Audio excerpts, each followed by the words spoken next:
আসসালামু আলাইকুম, সবাইকে স্বাগতম জানাচ্ছি পড়ালেখার আরও একটি নতুন লাইভ সেশনে। তো আমরা অ্যাডমিশন অ্যাকাউন্টিংয়ের এই সিজনে আলোচনা করছিলাম আমাদের অ্যাডমিশন অ্যাকাউন্টিংয়ের খুঁটিনাটি সবগুলো বিষয় ফ্রি ক্লাসে।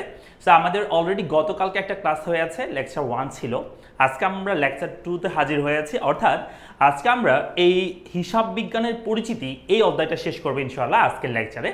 সো তোমরা যারা যুক্ত হচ্ছ আমার সাথে ঠিকমতো শুনতে দেখতে পাচ্ছ কিনা একটু জানাও। যদি ঠিকমতো শোনা যায়, দেখা যায়, তাহলে আজকে আমরা শুরু করব খুবই গুরুত্বপূর্ণ কিছু আমরা টপিক আলোচনা করব আজকে। যেমন ধরো হিসাব বিজ্ঞানে যে আমাদের বিভিন্ন ডিগ্রিগুলো রয়েছে সেগুলো নিয়ে কথা বলবো। আমরা হিসাব বিজ্ঞানের যে হিসাব বিজ্ঞানের উপর বা যে আমাদের প্রফেশনাল ডিগ্রিগুলো রয়েছে সেগুলোর কোন প্রতিষ্ঠান আমাদেরকে প্রোভাইড করে থাকে সেগুলো নিয়ে কথা বলবো।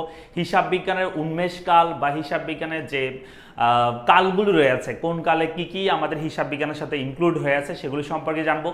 দুতরফা দাখিলা পদ্ধতি সম্পর্কে আমরা জানবো ইনশাআল্লাহ আজকের এই লেকশনে। তো তোমরা যারা যুক্ত হচ্ছ একটু সুন্দর মতো ঠিকঠাক মতো শুনতে পাচ্ছ কিনা জানো। আমাদের সাথে ইমাম যুক্ত হয়ে আছে, সালাম দিয়ে আছে। ভালো আছি ইমাম, তোমার কি অবস্থা, তুমি কেমন আছো? তাসনিম আফরোজ রয়েছে, সালাম দিয়ে আছে, ওয়ালাইকুম সালাম। আমাদের সাথে রয়েছে সৌমিত্রা বড়ুয়া রয়েছে, নমস্কার স্যার, কেমন আছেন? আলহামদুলিল্লাহ অনেক অনেক ভালো আছি তোমাদের সবার দোয়ায়। তোমরা যারা আমার সাথে যুক্ত হচ্ছে ক্লাসটা একটু শেয়ার করে দিও, আমিও তোমাদের সাথে একটু শেয়ার করে দিচ্ছি, তাহলে তোমরাও আশা করি তোমরাও শেয়ার করে দিবা।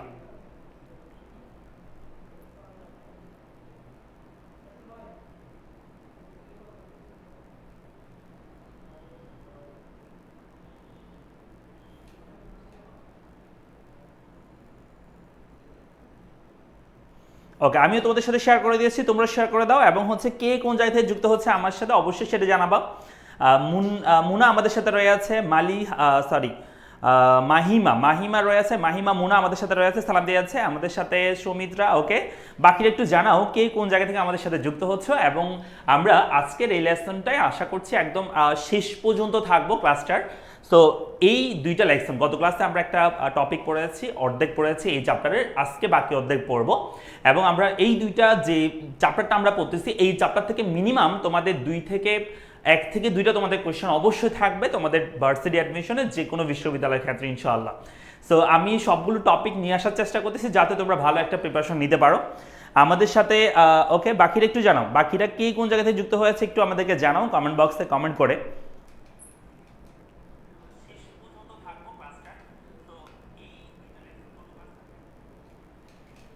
বাকিরা একটু জানাও আমাকে ঠিক মতো শুনতে এবং দেখতে পাচ্ছ কিনা। আমরা শুরু করে দিচ্ছি, এখনই শুরু করে দিবেন। কথার সাথে আমাদের ভিডিওটা হচ্ছে না, একটু দেখতে পাবো।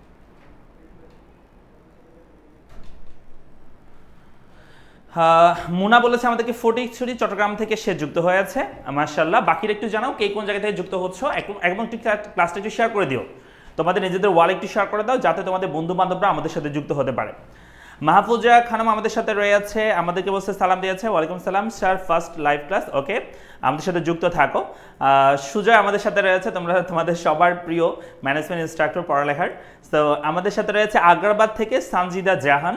ওকে, চট্টগ্রাম থেকে আমাদের সাথে ইমন রয়েছে, চট্টগ্রাম 2 নম্বর গেট থেকে। আমাদের সাথে রয়েছে সৌমিত্রা, সে বলছে রাউজান থেকে আমাদেরকে দেখতে পাচ্ছে আর কি। সো আমরা যদি সবাই চলে আসে, আমরা আর একটু ওয়েট করছি সবাই চলে আসার জন্য। সবাই একটু ক্লাসে শেয়ার মেনশন করে দাও, 50 হোক 50 জন হোক, আমরা ক্লাসে শুরু করে দেবো ইনশাল্লাহ। 50 জন হলে ক্লাসে শুরু করে দেবো, তোমরা একটু শেয়ার মেনশন করে দাও, ঠিক আছে? শেয়ার মেনশন করে দাও তোমরা একটু।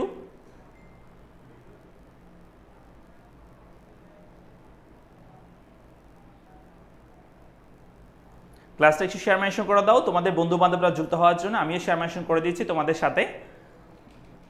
আগ্রাবাদ থেকে আমাদেরকে সানজিদা জাহান যুক্ত হয়ে আছে। আচ্ছা, জান্নাতুল মাওয়া রয়েছে আমাদের সাথে চট্টগ্রাম থেকে, মাশাআল্লাহ। বাকিটা একটু জানাও কে কোন জায়গা থেকে যুক্ত হচ্ছ। ওকে, আমরা শুরু করে দিই, কেমন? আস্তে আস্তে শুরু করি। এই ক্লাসটা একটু লং হইতে পারে, সো তোমরা শেষ পর্যন্ত থাকবা যারা আমার সাথে যুক্ত আছো। সৌমিত্রা, আচ্ছা সুমিত্রা না সৌমিত্রা, ওকে ঠিক আছে, সরি। সো আমরা চলে যাচ্ছি আমাদের লেকচারে। সো আমরা গত ক্লাসে যতটুকু পড়েছিলাম তারপর থেকে শুরু করব। আমরা এখানে প্রথমে হিসাব বিজ্ঞানের যে বই, যেই বই থেকে আমাদের হিসাব বিজ্ঞান বই বললে ভুল হবে, দুতরফা দাখিলা পদ্ধতির যে বই সেটা এবং তার জনক সম্পর্কে আমরা একটু জানবো প্রথমে শুরুতেই। সো বলা হচ্ছে হিসাব বিজ্ঞানের প্রথম যে বইটা রচিত হয়েছে সেটার নাম হচ্ছে সুম্মাদি অ্যারথমেটিকা, জিওমেট্রিয়া, প্রপোর্শনিয়া, প্রপোর্শনালিটা। কেমন? এই বইটা সম্পর্কে আমরা 9-10-এ অনেকবার পড়েছি। বইটা সর্বপ্রথম সংস্করণ হয়, এই বইটা সর্বপ্রথম সংস্করণ হয়ে থাকে, আমি একটু লিখবো কেমন।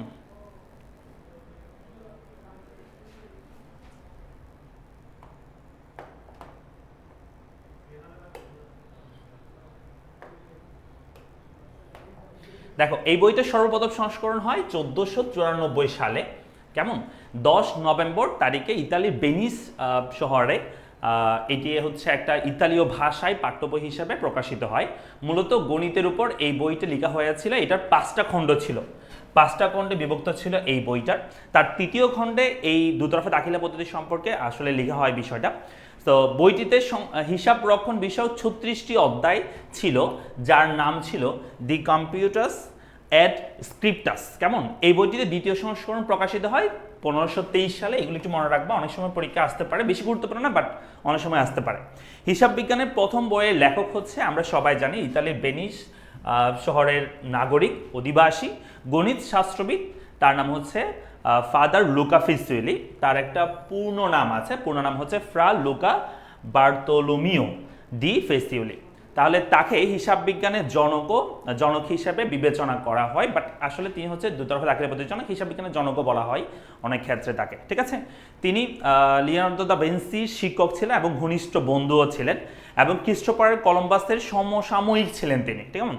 তো এগুলো একটু মনে রাখবে, ইনফরমেশনগুলো গুরুত্বপূর্ণ আর কি, বাট বেশি গুরুত্বপূর্ণ না, বাট অনেক সময় পরীক্ষা চলে আসতে পারে। আচ্ছা, চলে আসছি আমরা এরপরে। দেখো, এই টপিক থেকে আমাদের বিগত সালে যে প্রশ্নটা এসেছে, যেমন চট্টগ্রাম বিশ্ববিদ্যালয়ে 20-21 সেশনে আমাদের একটা প্রশ্ন এসেছে, লুকা ফেস্তুলি ছিলেন একজন, আনসার করতে হবে এখানে, হিসাব বিজ্ঞানী, গণিতবিদ, সমাজবিজ্ঞানী, অর্থনীতিবিদ নাকি ব্যবসায়ী? আনসার করো দ্রুত, যারা আছে দ্রুত আনসার করতে হবে।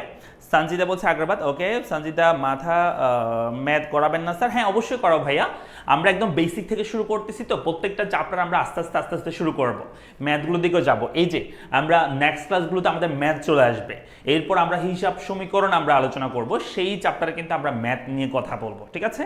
সো একটু আজকের টপিকটা, আজকের ক্লাসটাও থিওরি হবে, এর পরবর্তী ক্লাস থেকে আমরা ম্যাথগুলোতে আগাবো। এগুলো থিওরি বলে যে তোমাকে মানে তোমরা যে মানে এটাকে এমন মানে কেয়ারলেস চিন্তা করো এমন কিন্তু না। তোমরা জানো যে থিওরি পরীক্ষা কিন্তু বেশি আসে অ্যাডমিশন টেস্টে, তোমার 60 থেকে 70% থিওরি কোয়েশ্চেন হবে, ম্যাথমেটিক্যাল কোয়েশ্চেন হবে 30 থেকে 40%। মাসুদ হোসেন আমাদেরকে বলছে 2 হবে আনসার, গণিতবিদ হবে। ওকে, ইরফান বলছে 2 হবে, মাহফুজা বলছে 2 হবে, সঞ্জিদা বলছে 1 হবে। 1 না ভাইয়া, এটা লুকা ফিসুলি হবে, হিসাব বিজ্ঞানী হবে না, আনসার হবে তিনি একজন গণিতবিদ ছিলেন। গণিতের উপরে কিন্তু ওই বইটা লেখা হয়েছিল, কেমন সেটা মাথা রাখবো, গণিতবিদ ছিলেন, আনসার হবে গণিতবিদ। আচ্ছা, চলে আসি আমরা এরপরে, তো এটা আনসার হবে গণিতবিদ। পরবর্তী হচ্ছে, আচ্ছা দেখো আমি তোমাদের একটু বলি, যারা হচ্ছে আমাদের অ্যাডমিশন টেস্টে ব্যাচ সম্পর্কে জানতে চাচ্ছিলে, তোমাদের জন্য এই স্লাইড অ্যাড করছি। সেটা হচ্ছে যারা অ্যাডমিশন টেস্টে আমাদের এইবারের ব্যাচ, মানে যে ভার্সিটি প্লাস গুচ্ছ প্রিপারেশনের যে স্পেশাল ব্যাচ, এই ব্যাচে ভর্তি হতে চাচ্ছ, আমাদের এই ব্যাচে কিন্তু বিসিডি 3টা ইউনিটে কভার হবে প্রত্যেকটা বিশ্ববিদ্যালয়ের জন্য, ঢাকা বিশ্ববিদ্যালয়, রাজশাহী বিশ্ববিদ্যালয়, চট্টগ্রাম বিশ্ববিদ্যালয়, জাহাঙ্গীরনগর বিশ্ববিদ্যালয়, গুচ্ছ বিশ্ববিদ্যালয় এবং বিইউপি, পাশাপাশি হচ্ছে 7 কলেজ, সবগুলো কভার হয়ে যাবে একটা কোর্সের মাধ্যমে। এবং সেই কোর্সটি মাত্র 2,500 টাকা আমরা নির্ধারণ করেছি, মানে 5 সেপ্টেম্বর পর্যন্ত, অর্থাৎ আগামী মাসের 5 তারিখ পর্যন্ত তোমরা 2,500 টাকা এই কোর্সে ভর্তি দিতে পারবে। ফুল কোর্স ফি হচ্ছে 5,000 টাকা, বাট সেপ্টেম্বরের 5 তারিখ পর্যন্ত তোমরা 2,500 টাকা এই কোর্সে ভর্তি দিতে পারবে। ঠিক আছে? আর যদি বিস্তারিত জানতে চাও তাহলে আমাদের এই নাম্বারে কল দিবা, অথবা আমাদের পড়ালেখা পেজে মেসেজ দাও, তাহলেই হয়ে যাবে। আচ্ছা, চলে আসি আমরা আমাদের পড়াতে চলে আসি। আচ্ছা, এরপর আমরা দুতরফা দাখিলা পদ্ধতি সম্পর্কে আলোচনা করব। মোটামুটি তোমরা সবাই জানো দুতরফা দাখিলা পদ্ধতি মানে হচ্ছে একটা হিসাবকে দুইটা পক্ষে বিভক্ত করে লেখা, একটা হচ্ছে ডেবিট আর একটা হচ্ছে ক্রেডিট সাইড, তাই না? তাহলে সেই জিনিসটাকে আমরা দুতরফা দাখিলা পদ্ধতি বলি, জাস্ট এইটুকু মনে রাখলে হবে। তো আমরা এখানে হিসাব বিজ্ঞানের কিছু শাখা আছে, সেই শাখাগুলো সম্পর্কে একটু আলোচনা করব। এটা বেশি গুরুত্বপূর্ণ না, বাট আমরা একটু দেখে নিবা। যেমন আমরা যে কোনো হিসাব বিজ্ঞানীর মতে হিসাব বিজ্ঞানের প্রধান শাখা হচ্ছে 3টা, কিছু কিছু হিসাব বিজ্ঞানের মতে আর কি। একটা হচ্ছে আর্থিক শাখা, যেটাকে আমরা ফাইন্যান্সিয়াল অ্যাকাউন্টিং বলি, ব্যবস্থাপকীয় শাখা, উৎপাদন শাখা বা কস্ট অ্যাকাউন্টিং বলি। সো আরও কিছু কিছু হিসাব বিজ্ঞানের মধ্যে হিসাব বিজ্ঞানের শাখা হচ্ছে প্রধানত 2টি। একটা হচ্ছে আর্থিক হিসাব বিজ্ঞান, আর একটা হচ্ছে ব্যবস্থাপকীয় হিসাব বিজ্ঞান। কেমন? সো এই যে এখানে বলছি ব্যবস্থাপকীয় হিসাব বিজ্ঞান, সেটারই একটা অংশ যেটা এখানে আমরা উৎপাদন হিসাব বিজ্ঞান বলছিলাম, সেটা কিন্তু অ্যাড করা হয়েছে ব্যবস্থাপকীয় হিসাব বিজ্ঞানের মধ্যেই। ওকে, এইটুকু হচ্ছে কথা। তারপর হিসাব বিজ্ঞান অন্যান্য কিছু শাখা রয়েছে, যেমন আমরা নিরীক্ষা শাখা, যেটাকে অডিটিং বলি আমরা, কর হিসাব শাখা, সরকারি হিসাব মানে যেটাকে গভর্নমেন্ট অ্যাকাউন্টিং বলি, বাজেট হিসাব বা বাজেটিং, তারপর হচ্ছে প্রজেক্ট হিসাব বিজ্ঞান বা প্রজেক্ট অ্যাকাউন্টিং বলে, এভাবে কিছু নাম আছে, একটু দেখে নিবা। মানে হিসাব বিজ্ঞান কত ধরনের আছে এটাই, পরীক্ষাতে এমন একটা আছে না, বাট অনেক সময় চলে আসতে পারে, সেজন্য আমরা দিয়েছি আর কি। আচ্ছা, সো এরপর আমরা চলে আসি, কেমন? এরপর হচ্ছে এখান থেকে আমাদের প্রশ্ন আসছে, দেখো বলছে দুতরফা দাখিলা পদ্ধতি বলতে কি বোঝায়, আনসার করতে হবে। এটা ঢাকা বিশ্ববিদ্যালয় 2-3 সেশনে এবং হচ্ছে 97-98 সেশনে এসেছিল। আনসার করতে হবে দুতরফা দাখিলা পদ্ধতি বলতে কি বোঝায়, সম্পত্তি বাচক এবং নামিক হিসাব সমূহ। 2 নম্বর দুইটি জাবেদা ব্যবহার। 3 নম্বর হচ্ছে দুইটি জাবেদা এবং একটি খতিয়ান, প্রত্যেকটি লেনদেনকে দুইটি পক্ষে লিপিবদ্ধ করা। আনসার করতে হবে দ্রুত, এটা আনসার করো সবাই। স্যার জিএসটিতে কি শুধু অ্যাকাউন্টিং ম্যানেজমেন্ট বাংলা ইংলিশ ইউনিটের জন্য? হ্যাঁ, অ্যাকাউন্টিং ম্যানেজমেন্ট বাংলা ইংলিশ হচ্ছে জিএসটিতে, এই 4টা বিষয়ের উপর পরীক্ষা হয়, ব্যবসা শিক্ষা যারা আছে তাদের জন্য আর কি। আনসার করতে হবে, এটার আনসার হবে, ওকে আমাদেরকে সানজিদা বলছে এটার আনসার 4 হবে। ওকে, প্রত্যেকটি লেনদেনকে দুইটি পক্ষে লিপিবদ্ধ করা বলছে। আমাদেরকে সুমনা শিলা আমাদেরকে বলছে এটার আনসার হবে 4। মাসুদ হোসেন আমাদেরকে বলছে 4 হবে। বাসন্তী দাস আমাদেরকে বলছে 4 হবে। মাশাআল্লাহ, সবাই পারছে। ইমরান বলছে 4 হবে। মাহফুজা খানম বলছে আমাদেরকে এটার আনসার 4 হবে। হ্যাঁ, আনসার হবে 4, কারণ আমরা বলছি দুতরফা দাখিলা পদ্ধতি মানে হচ্ছে একটা হিসাবে দুইটা পক্ষে ভাগ করে লেখা। কেমন? একটা হচ্ছে ডেবিট, একটা হচ্ছে ক্রেডিট। সো এটা হচ্ছে আনসার। পরবর্তী টপিকে আমরা যাচ্ছি, হিসাব তত্ত্বের ব্যবহারকারী খুবই গুরুত্বপূর্ণ। এখান থেকে অনেক সময় মানে বেশিরভাগ সময় কোশ্চেন আসে যে হিসাব তত্ত্বের ব্যবহারকারী, অর্থাৎ আমরা যে অ্যাকাউন্টিং পড়তেছি এটার ব্যবহারকারী কারা আছে। এটা ব্যবহারকারী দুইটা পক্ষ আছে হিসাব তত্ত্বের ব্যবহারকারী। একটাকে বলা হয় অভ্যন্তরীণ, অর্থাৎ হিসাব তত্ত্বের ব্যবহারকারীর মধ্যে প্রথমে রয়েছে অভ্যন্তরীণ ব্যবহারকারী। অভ্যন্তরীণ মানে হচ্ছে একটা প্রতিষ্ঠানের ভিতরে যে মানুষগুলো আছে সেই মানুষগুলোকে বলা হয় অভ্যন্তরীণ ব্যবহারকারী। এখানে প্রতিষ্ঠানের মানে যারা হচ্ছে উচ্চ পদস্থ কর্মচারী আছে তারা থাকতে পারে, কোম্পানি মালিক থাকতে পারে, কেমন? তারপর তোমার বিভিন্ন ধরনের যে ম্যানেজিং ডাইরেক্টররা রয়েছে, অর্থাৎ ব্যবস্থাপনার কাজে যারা কাজ করে তারা কিন্তু অভ্যন্তরীণ ব্যবহারকারীর মধ্যে পড়বে। অন্যদিকে প্রতিষ্ঠানের বাহ্যিক ব্যবহারকারীও রয়েছে, মানে একটা হিসাব তত্ত্বের বাহ্যিক ব্যবহারকারী বলা হয়। তার মধ্যে রয়েছে বাহ্যিক ব্যবহারকারীর মধ্যে রয়েছে যে হিসাব বিজ্ঞানে আমরা বলি যে এটা একটা তথ্য ব্যবস্থা, বা বলা হয় যে এখানে একটা হিসাব বিজ্ঞানের মধ্যে গত ক্লাসে আমরা পড়ছি এখানে তথ্য সরবরাহ করা হয় ইন্টারেস্টেড পার্টিদের মধ্যে। সো তথ্য যাদেরকে সরবরাহ করা হয় প্রতিষ্ঠানের বাইরেও কিছু মানুষ থাকে, যেমন যারা হচ্ছে এনবিআর রয়েছে বা ন্যাশনাল বোর্ড অফ রেভিনিউ, বা যারা আমরা বলে থাকি তোমার হচ্ছে সরকারের আয়কর যারা নিয়ে থাকে, এবং বিভিন্ন ধরনের সরকারি বিনিয়োগকারীরা থাকতে পারে, বিভিন্ন ধরনের সরকারি প্রতিষ্ঠান থাকতে পারে, কেমন? সো এবং হচ্ছে শেয়ার হোল্ডাররা থাকতে পারে, তারা হচ্ছে বাহ্যিক ব্যবহারকারী। আমরা চলো অভ্যন্তরীণ এবং বাহ্যিক ব্যবহারকারীদের একটা সূচি আমরা দেখব, যে সূচির মাধ্যমে আমরা একদম ক্লিয়ার হয়ে যাব কারা কারা অভ্যন্তরীণ ব্যবহারকারী হিসাব তত্ত্বের এবং কারা কারা বাহ্যিক ব্যবহারকারী। ঠিক আছে, চলো আমরা শুরু করি। দেখো, হিসাব বিজ্ঞান বা হিসাব তত্ত্বের ব্যবহারকারী দুইটা পক্ষ, একটা হচ্ছে অভ্যন্তরীণ আর একটা হচ্ছে বাহ্যিক। একদম সহজ করে আমি একটু বলি, অভ্যন্তরীণ যারা ব্যবহারকারী আছে তার মধ্যে প্রথমে রয়েছে ব্যবস্থাপক যারা আছে, ম্যানেজার যারা আছে। এর মধ্যে রয়েছে বিপণন ম্যানেজার বা মার্কেটিং ম্যানেজার, তারপর হচ্ছে উৎপাদন ম্যানেজার বা ব্যবস্থাপক, বা যেটাকে আমরা প্রোডাকশন ম্যানেজার বলে থাকি, সেলস ম্যানেজার, ফাইন্যান্স ম্যানেজার, তারপর হচ্ছে লাইন ম্যানেজার বা সারি ম্যানেজার বলা হয়, তারপর হচ্ছে ভান্ডার বা স্টোর ম্যানেজার, তারপরে হচ্ছে মানব সম্পদ বা এইচআরএম বা হিউম্যান রিসোর্স ম্যানেজমেন্ট। সো এইগুলো যতগুলো ম্যানেজমেন্ট আছে, ঠিক আছে, সবাই হচ্ছে অভ্যন্তরীণ ব্যবহারকারী। এরপর যতগুলো পরিচালনা পর্ষদ আছে, ডাইরেক্টর বডিতে যারা থাকে, যেমন ধরো এমডি থাকে, ম্যানেজিং ডাইরেক্টর থাকে, এমএ থাকে, ম্যানেজিং এজেন্ট থাকে, সিইও মানে চিফ এক্সিকিউটিভ অফিসার থাকে, তারা কিন্তু অভ্যন্তরীণ ব্যবহারকারী। ভিসি থাকে, ভাইস প্রেসিডেন্ট, এভিসি মানে assistant vice president, GM general manager, DMD অর্থাৎ ডেপুটি ম্যানেজিং ডাইরেক্টর, এরা সবাই কিন্তু অভ্যন্তরীণ ব্যবহারকারী, এরা প্রতিষ্ঠানে কাজ করে। এই ম্যানেজাররাও কিন্তু প্রতিষ্ঠানে কাজ করে, কেমন? তারপরে আছে কোম্পানির অফিসার্স বৃন্দ, যারা অফিসার্স থাকে তারাও অভ্যন্তরীণ ব্যবহারকারী। ট্রেজারার, এটা কিছু কিছু প্রতিষ্ঠানের ক্ষেত্রে থাকে, বেশিরভাগ প্রতিষ্ঠানে থাকে না। তো এই ট্রেজারাররাও কিন্তু অভ্যন্তরীণ ব্যবহারকারী হবে। তত্ত্বাবধায়ক যারা সুপারভাইজার হিসেবে কাজ করবে তারাও কিন্তু অভ্যন্তরীণ ব্যবহারকারী। মোস্ট ইম্পর্টেন্টলি সেটা হচ্ছে কোম্পানির উচ্চপদস্থ কর্মচারী। মাথায় রাখবা, পরীক্ষা যদি আসে যে কর্মচারী, দেখো এদিকে আছে কর্মচারী, সরি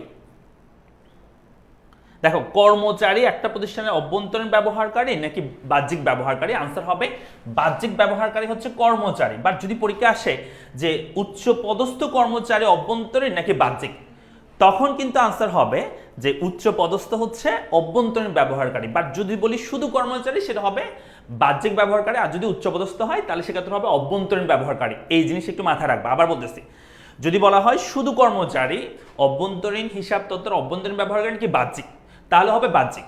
যদি বলা হয় যে উচ্চপদস্থ কর্মচারী তাহলে হবে অভ্যন্তরীণ ব্যবহারকারী। ওকে, চলে আসে বাহ্যিক ব্যবহারকারী সম্পর্কে আমরা একটু জেনে নিই। বাহ্যিক ব্যবহারকারীর মধ্যে কে আছে? যেমন ধর সরকার, গভর্নমেন্টকে কিন্তু বিভিন্ন তথ্য প্রোভাইড করতে হয় একটা প্রতিষ্ঠানকে, ব্যবসা প্রতিষ্ঠানকে। তো তারা বাহ্যিক ব্যবহারকারী। বিনিয়োগকারীরা বাহ্যিক ব্যবহারকারী, বিনিয়োগকারীরা হচ্ছে বাহ্যিক ব্যবহারকারী। ঋণ দানকারীরা হচ্ছে বাহ্যিক ব্যবহারকারী। পাওনাদার, এরপর হচ্ছে তোমার নিরীক্ষক বা বাহ্যিক নিরীক্ষক যারা থাকে, এক্সটার্নাল অডিটর যারা থাকে তারাও বাহ্যিক ব্যবহারকারী। শ্রমিক সংঘ, ভোক্তা, তারপর হচ্ছে গ্রাহকগণ বা কাস্টমার যারা আছে তারাও বাহ্যিক ব্যবহারকারী। স্টক এক্সচেঞ্জ, তারপর হচ্ছে কর্তৃপক্ষ বা ট্যাক্স অথরিটি, তারপর হচ্ছে গবেষক বা রিসার্চার্স আছে তারাও কিন্তু বাহ্যিক ব্যবহারকারী। Bangladesh securities and exchange commission তারাও কিন্তু বাহ্যিক ব্যবহারকারী। ন্যাশনাল বোর্ড অফ রেভিনিউ, ওই যে বলছিলাম একটু আগে যে জাতীয় রাজস্ব বোর্ড, সো এনভিআর, তারা কিন্তু বাহ্যিক ব্যবহারকারী। কালেকটিভ বার্গেনিং এজেন্ট এরও কিন্তু বাহ্যিক ব্যবহারকারী। তারপর হচ্ছে ফেডারেল ট্রেড কমিশন এরও বাহ্যিক ব্যবহারকারী। আইসিএভি, তো তারপর হচ্ছে আইসিএমএভি, এরা সবাই হচ্ছে বাহ্যিক ব্যবহারকারী। কেমন? যারা হচ্ছে তোমার প্রতিষ্ঠানের মানুষ না, বাইরের মানুষ, তারা এই তথ্য ব্যবহার করে থাকে। কেমন? সো এখান থেকে কিন্তু বেশ কিছু প্রশ্ন এসেছে। চলো আমরা কিছু প্রশ্ন ট্রাই করি। আশা করছি তোমরা মোটামুটি মনে রাখতে পারবা। যারা ম্যানেজার, যারা পরিচালনা পর্ষদে আছে, এছাড়াও কিছু নাম বলছি যেমন উচ্চপদস্থ কর্মচারী, তত্ত্বাবধায়ক, ট্রেজারার, কোম্পানি অফিসার, এর হচ্ছে অভ্যন্তরীণ। বাকি যারা আছে সবাই হচ্ছে বাহ্যিক, এটা মনে রাখবা। ঠিক আছে, চলো আমরা চলে যাই পরবর্তী। এখান থেকে কিছু কোয়েশ্চেন আসছে। আচ্ছা, এর আগে কোয়েশ্চেন দেখার আগে আরেকটা বিষয় দেখে ফেলি, সেটা হচ্ছে হিসাব বিজ্ঞানের বিবরণী সমূহ। এটা তোমরা মোটামুটি সবাই জানো। হিসাব বিজ্ঞান হচ্ছে 4 ধরনের বিবরণী তৈরি করে। হিসাবের যে উপস্থাপন করে সেটা হচ্ছে 4টা বিবরণীর মাধ্যমে সাধারণত উপস্থাপন করা হয়, বা যারা ব্যবহারকারী থাকে তাদেরকে প্রোভাইড করে থাকে 4টা বিবরণী। একটাকে বলা হয় আয় বিবরণী, যেটাকে আমরা ইনকাম স্টেটমেন্ট বলে থাকি, যেটা আর্থিক ফলাফল বিবরণী বলা হয়। তারপর হচ্ছে মালিকানা সত্ত্ব বিবরণী, উদ্বৃত্তপত্র বা যেটাকে আমরা আর্থিক অবস্থার বিবরণী বলি বা ব্যালেন্স শিট বলা হয়। আর হচ্ছে নগদ প্রবাহ বিবরণী। তাহলে আমরা মোটামুটি এই তিনটা কিন্তু আমরা কোথায় করে থাকি, যে তোমার হচ্ছে যেটা আমরা আমাদের যে পাঠ্য বইয়ে ছিল এইচএসসিতে, সেখানে আমাদের প্রথম পত্রে যে আমাদের আর্থিক বিবরণী চ্যাপ্টার আছে সেই চ্যাপ্টার আমরা করে থাকি আয় বিবরণী, মালিকানা সত্ত্ব বিবরণী, উদ্বৃত্তপত্র বা ব্যালেন্স শিট আমরা করে থাকি, বা আর্থিক অবস্থা বিবরণী আমরা করে থাকি। আর আরেকটা হচ্ছে আমরা নগদ প্রবাহ বিবরণী, এটা আমরা করে থাকি সাধারণত দ্বিতীয় পত্রে গিয়ে নগদ প্রবাহ বিবরণী করতে হয়। সো এই তিনটা বিবরণী কিন্তু একটা হিসাব বিজ্ঞান করে থাকে। কেমন? এখানে ইনকাম, এই আয় বিবরণীর মধ্যে আমি একটু বলে ফেলি প্রথম থেকে। আয় বিবরণীর মধ্যে হচ্ছে একটা কোম্পানি যে আয় এবং ব্যয় সেটাই এখানে দেখানো হয়, এবং এখান থেকে নিট লাভটা বা নিট ক্ষতিটা আমরা পাই, বা মোট লাভ মোট ক্ষতি সেগুলো আমরা পেয়ে থাকি এই আয় বিবরণীর মাধ্যমে। অন্যদিকে মালিকানা সত্ত্ব বিবরণীর মাধ্যমে আমরা দেখি যে একটা প্রতিষ্ঠানে যে মালিকের অধিকার, সেই অধিকারটা আসলে কতটুকু সেই জিনিসটা আমরা দেখতে পাই এই মালিকানা সত্ত্ব বিবরণীর মাধ্যমে। 2 নম্বরটা। 3 নম্বর হচ্ছে উদ্বৃত্তপত্র। উদ্বৃত্তপত্রের মধ্যে 3টা জিনিস থাকে। একটা হচ্ছে কোম্পানির সম্পদ থাকে, দায় থাকে, মালিকানা সত্ত্ব থাকে। কেমন? অর্থাৎ কোম্পানির সম্পদ, দায়, মালিকানা সত্ত্ব যেখানে উপস্থাপিত হয় সেটাকে আমরা বলে থাকি উদ্বৃত্তপত্র বা ব্যালেন্স শিট বা ফাইন্যান্সিয়াল স্টেটমেন্ট আমরা বলে থাকি। কেমন? সো আমরা এরপর হচ্ছে 3 নম্বরে নগদ প্রবাহ বিবরণী। এই নগদ প্রবাহ বিবরণী কিন্তু আমরা, যদিও তোমাদের শর্ট সিলেবাসে হয়তো এই চ্যাপ্টারটা নাও থাকতে পারে, এই নগদ প্রবাহ বিবরণীটা করা হয় একটা প্রতিষ্ঠানে কি পরিমাণ নগদ টাকা আসতেছে, ইনফ্লো হচ্ছে, এবং কি পরিমাণ নগদ টাকা চলে যাচ্ছে, আউটফ্লো হচ্ছে, সেই জিনিসটা আমরা দেখতে পাই এই নগদ প্রবাহ বিবরণীর মাধ্যমে। এই নগদ প্রবাহ বিবরণীর মধ্যে 3টা সেগমেন্টে ভাগ করা থাকে, যে আমাদের নগদ টাকাগুলো কিভাবে আসতে পারে, কিভাবে যেতে পারে, সেটা 3টে সেগমেন্টে ভাগ করা থাকে। একটাকে আমরা বলে থাকি পরিচালনা সংক্রান্ত কার্যাবলী, যেটাকে অপারেটিং অ্যাক্টিভিটিস বলা হয়। এখানে কিছু টাকা আসে, কিছু যায়। এরপরে আছে বিনিয়োগ সংক্রান্ত কার্যক্রম থেকে কিছু টাকা আসে, কিছু টাকা যায় এই কার্যক্রমের মাধ্যমে। তারপরে হচ্ছে তথ্য সংস্থান সংক্রান্ত কার্যাবলী, যেটাকে আমরা অর্থ সংস্থান সংক্রান্ত কার্যাবলী, যেটাকে আমরা ফাইন্যান্সিং অ্যাক্টিভিটিস বলে থাকি। সো এখানে কিছু, এই ক্ষেত্রে কিছু টাকা আসে, কিছু টাকা চলে যায়। সো এই তিনটা কাজের মাধ্যমে আমরা নগদ প্রবাহ বিবরণীটা আসলে অ্যাকচুয়ালি করে থাকি। তোমরা যদি শর্ট সিলেবাসে হয়তো এটা ছিল না এই চ্যাপ্টারটা, সো না থাকলেও কোনো সমস্যা নেই, যে ইনফরমেশন দিচ্ছি সেটা মাথায় রাখবা, কেমন? সো চলে আসে আমরা এরপরে, আমরা এই যে এতক্ষণ পর্যন্ত যা বলেছি সেখান থেকে যে কোয়েশ্চেনগুলো এসেছে বিগত সালে সেগুলো আমরা একটু দেখবো। কোর্স সম্পর্কে আমি অলরেডি বলে ফেলেছি, আমাদের 5 সেপ্টেম্বর পর্যন্ত 2500 টাকায় তোমরা ভর্তি হতে পারবা, এবং এর আগে যদি তোমাদের টাকা পয়সা নাও থাকে 5 সেপ্টেম্বর পর্যন্ত, তাহলে তোমরা ভর্তি কনফার্ম করে রাখতে পারবা। মিনিমাম 1000 টাকা তুমি যদি পেমেন্ট করে রাখো তাহলে তোমার ভর্তি কনফার্ম হয়ে যাবে 2500 টাকায়, ঠিক আছে? চলে আসে আমরা এই যে টপিকটা পড়লাম, এই টপিক থেকে কিছু বিগত সালে প্রশ্ন আসছে, সেরকম কিছু প্রশ্ন আমরা সলভ করব। প্রথমে বলছে আর্থিক বিবরণী প্রস্তুত করা হয় মূলত, আর্থিক যে বিবরণীটা সেই বিবরণীটা কেন প্রস্তুত করা হয়? 1 নম্বর অভ্যন্তরীণ ব্যবহারকারীদের জন্য, 2 নম্বর বাহ্যিক ব্যবহারকারীদের জন্য, নিরীক্ষকদের জন্য, ব্যবসায়ী ব্যবস্থাপকদের জন্য। আনসার করো দ্রুত, দেখি সবাই আনসার করতে হবে, একসাথে সবাই আনসার করবা।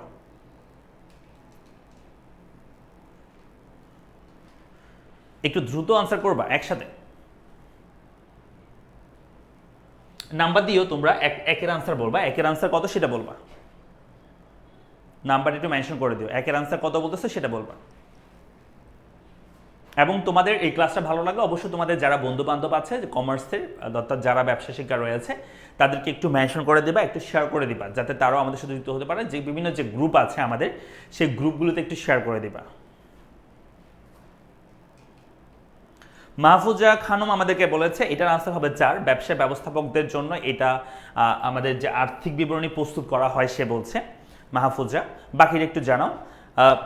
সৌমিত্রা বড়ুয়া আমাদেরকে বলেছে একের আনসার 4 হবে, একের আনসার, অর্থাৎ ব্যবসায় ব্যবস্থাপকদের জন্য শুধু আর্থিক অবস্থার বিবরণী, আর্থিক বিবরণী এটা কি শুধু ব্যবসায় ব্যবস্থাপকদের জন্য ব্যবহার করা হয়?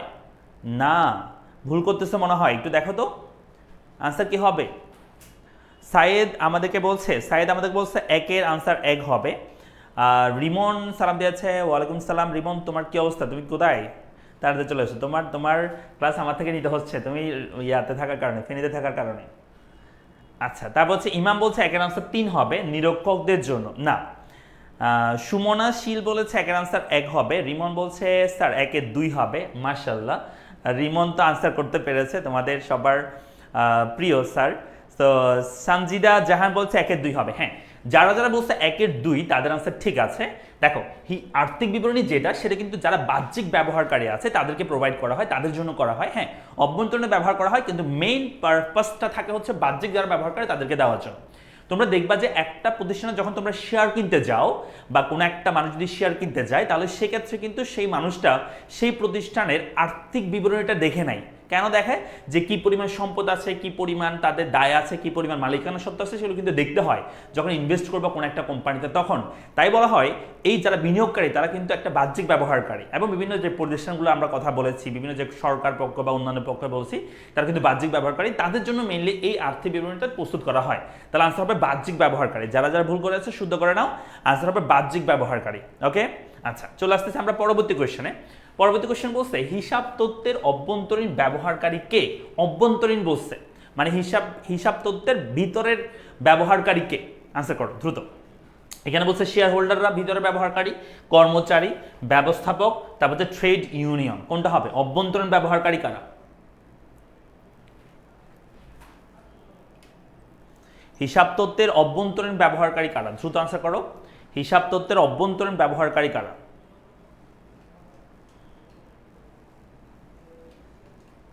মাহফুজা বলছে উত্তর হবে 1, শেয়ার হোল্ডার হবে। মাহফুজা দেখো এখানে উত্তর লেখার ক্ষেত্রে তোমরা 2 লিখে পাশে উত্তরটা দিবা, কেমন? 2 এর 1 বা 2 এর 2 এভাবে করে লিখবা। বাসন্তী বলছে 2 এর 3 হবে, অর্থাৎ ব্যবস্থাপক বলছে। আমাদের সানজিদা জাহান বলছে 2 এর 3 হবে। সুমনা শীল বলছে 2 এর 3 হবে। মাশাআল্লাহ, যারা মনোযোগ সহকারে ক্লাসটা করতেছো তোমরা কিন্তু পারতেছো। আনসার কিন্তু হবে ব্যবস্থাপক। আমরা বলেছি যত ধরনের ব্যবস্থাপক আছে তারা সবাই অভ্যন্তরীণ ব্যবহারকারী। অন্যদিকে শেয়ার হোল্ডার কিন্তু বাহ্যিক ব্যবহারকারী, তারা কোম্পানির মানুষ ভিতরের, হ্যাঁ তারা কোম্পানির মালিক, যৌথ মূলধনী ক্ষেত্রে তারা কোম্পানির মালিক, বাট মালিক হইলেও তাদের কাছে কিন্তু অভ্যন্তরীণ বিষয়গুলো থাকে না, তাদের কাছে এই আর্থিক অবস্থা বিবরণীগুলো তাদের কাছে গিয়ে থাকে আর কি। তো তাদেরকে আমরা বাহ্যিক ব্যবহারকারী হিসেবে কাউন্ট করি। কর্মচারীরা তো বাহ্যিক আগেই বলেছি, উচ্চপদস্থ হলে অভ্যন্তরীণ হয়। তারপর হচ্ছে ট্রেড ইউনিয়নটা বাহ্যিক হবে, তাহলে আনসার হবে ব্যবস্থাপক হচ্ছে অভ্যন্তরীণ ব্যবহারকারী। হ্যাঁ, তাহলে আনসার হবে হচ্ছে 2 এর আনসার হবে ব্যবস্থাপক। আনসার কি হবে? ব্যবস্থাপক হবে। তাসনিম জাহান বলছে 2 এর 1 হবে না, 2 এর 3 হবে, কেমন? ব্যবস্থাপক হবে আনসার, ব্যবস্থাপক। চলে আসি আমরা পরবর্তী কোয়েশ্চেনে। পরবর্তী কোয়েশ্চেন বলছে হিসাব তত্ত্বের ব্যবহারকারী সম্পর্কে নিচের কোনটি সঠিক? হিসাব তত্ত্বের যারা ব্যবহারকারী তার সম্পর্কে নিচের কোনটা সঠিক? আনসার করো। বলছে যৌথ মূলধনী কোম্পানি কারবারের মালিকগণ অভ্যন্তরীণ ব্যবহারকারী। দেখো, যৌথ মূলধনী কোম্পানির মালিকগণ কিন্তু অভ্যন্তরীণ ব্যবহারকারী নয়। যৌথ মূলধনী কোম্পানির যারা মালিক, তাদেরকে আমরা শেয়ার হোল্ডার বলি, তারা কিন্তু বাহ্যিক ব্যবহারকারী। ঠিক আছে, এখানে বলছে কোনটি সঠিক, এখানে যে হিসাব তত্ত্বের ব্যবহারকারী সম্পর্কে কোনটা সঠিক, তার মানে এটা সঠিক নয়, 1 নাম্বারটা। 2 নাম্বারটা নিরীক্ষকগণ অভ্যন্তরীণ ব্যবহারকারী, যারা নিরীক্ষক, যারা হিসাব রক্ষণ করে, তারা অভ্যন্তরীণ ব্যবহারকারী, এটা বলতেছে। 3 বলছে পাওনাদারগণ অভ্যন্তরীণ ব্যবহারকারী, না, পাওনাদারগণ মোটে অভ্যন্তরীণ ব্যবহারকারী নয়, তারা হচ্ছে বাহ্যিক ব্যবহারকারী। ব্যবস্থাপক অভ্যন্তরীণ ব্যবহারকারী, হ্যাঁ এটা রাইট, যে ব্যবস্থাপকগণ হচ্ছে অভ্যন্তরীণ ব্যবহারকারী, আমরা আগেই বলেছি, একটু আগে বলছি। আর নিরীক্ষক যারা থাকে, এখানে নিরীক্ষক 2 ধরনের থাকতে পারে, অভ্যন্তরীণ বাহ্যিক থাকতে পারে, সেজন্য এখানে আমরা এটা রাইট আনসার হিসেবে ধরতে পারতেছি না, বুঝছো? এখানে অভ্যন্তরীণ না বাহ্যিক সেটা বলে নাই, সেজন্য। তাহলে আনসার হবে ব্যবস্থাপক। ব্যবস্থাপক কিন্তু অলওয়েজ অভ্যন্তরীণ ব্যবহারকারী থাকবে, ঠিক আছে? তাহলে আনসার হবে কত? আনসার হবে 3 এর আনসার কত হবে? তোমরা কি আনসার করছো? সালাউদ্দিন বলেছে আমাদেরকে 3 এর 4 হবে, ওকে। সঞ্জিদা জাহান বলছে 3 এর 4 হবে, ওকে। তাসফিয়া বলছে 3 এর 4 হবে। থ্যাংক ইউ যারা যারা আনসার করতেছো, তোমাদের সবাইকে। ওকে, 3 এর হবে 4, ব্যবস্থাপক হচ্ছে অভ্যন্তরীণ ব্যবহারকারী। চলে আসি আমরা পরবর্তী কোয়েশ্চেনে। পরবর্তী কোয়েশ্চেন আমাদেরকে বলছে যে হিসাব তত্ত্বের অভ্যন্তরীণ ব্যবহারকারী 9 কে। দেখো, এই একটা জাস্ট একটা ওয়ার্ডের জন্য তোমরা অনেকেই ভুল করে ফেলো, যে এই 9 কে বলছে 9, এই 9 এর জন্য কিন্তু অনেক সময় আমরা গোলমাল পাকিয়ে ফেলি, বিশেষ করে ঢাকা বিশ্ববিদ্যালয়ে যে কোয়েশ্চেনগুলো হয় সেখানে দেখবে এরকম 9 দিয়ে কোয়েশ্চেন বেশি হয়।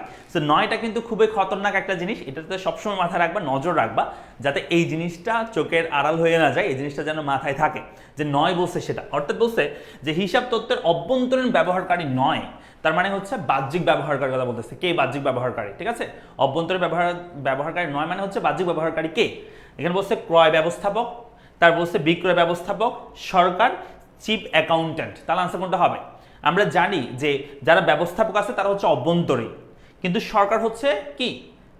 হ্যাঁ, আনসার এই যে আনসার করো, আনসার করো। সৌমিত্রা বড়া বলছে এটা আনসার হবে 3, সরকার হবে। ওকে, বাকিটা আনসার করো দেখি, বাকিটা আনসার করো, আমরা মজা করে পড়বো। হিসাব বিজ্ঞান, হিসাব তত্ত্বের অভ্যন্তরীণ ব্যবহারকারী হচ্ছে কি? সরকার হবে, তাই না?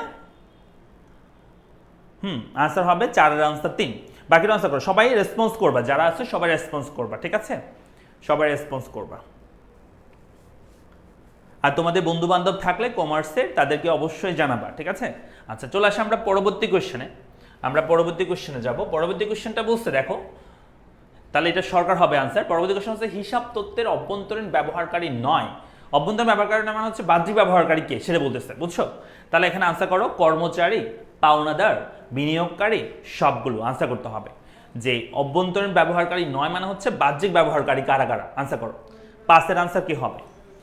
ইমাম 4 এর আনসার 3 বলছে। আচ্ছা, 5 এর আনসার করো দেখি, ইমাম সবাই করো, 5 এর আনসার করো সবাই। 5 এর আনসার করতে হবে, দ্রুত করবা।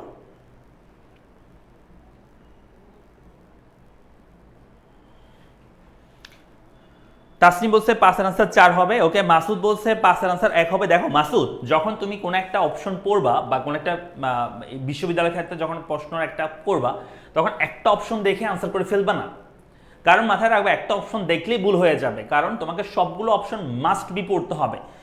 তুমি যদি অপশন কম পড়ো তাহলে দেখা যাবে তুমি যেটা পড়ছো সেটাই রাইট মনে হবে, সেটা তুমি লিখে ফেলছো। যেমন তুমি এখানে ভুল করছো, যেটা মাসুদ তুমি প্রথমটা দেখে তুমি প্রথমটা আনসার করে ফেলছো, কিন্তু পরবর্তী এই 3টা তুমি যদি না পড়ো, তাহলে না পড়ার কারণে তোমার ভুল হয়েছে। তুমি যদি পড়তা তাহলে কিন্তু ভুল হইতো না, এটা আমার কথা বুঝছো মাসুদ?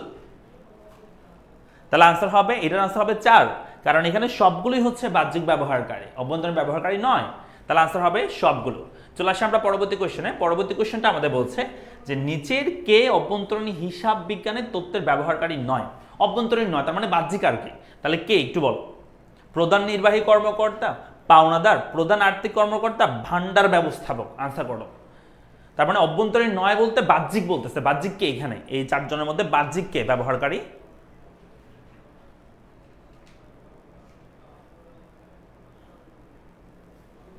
বাহ্যিক ব্যবহারকারীকে দ্রুত বলো। আমরা আরো বেশ কিছু প্রশ্ন পড়বো, বেশ কিছু জিনিস আমরা প্র্যাকটিস করবো, দ্রুত বলে ফেলো, এটার আনসার কি হবে?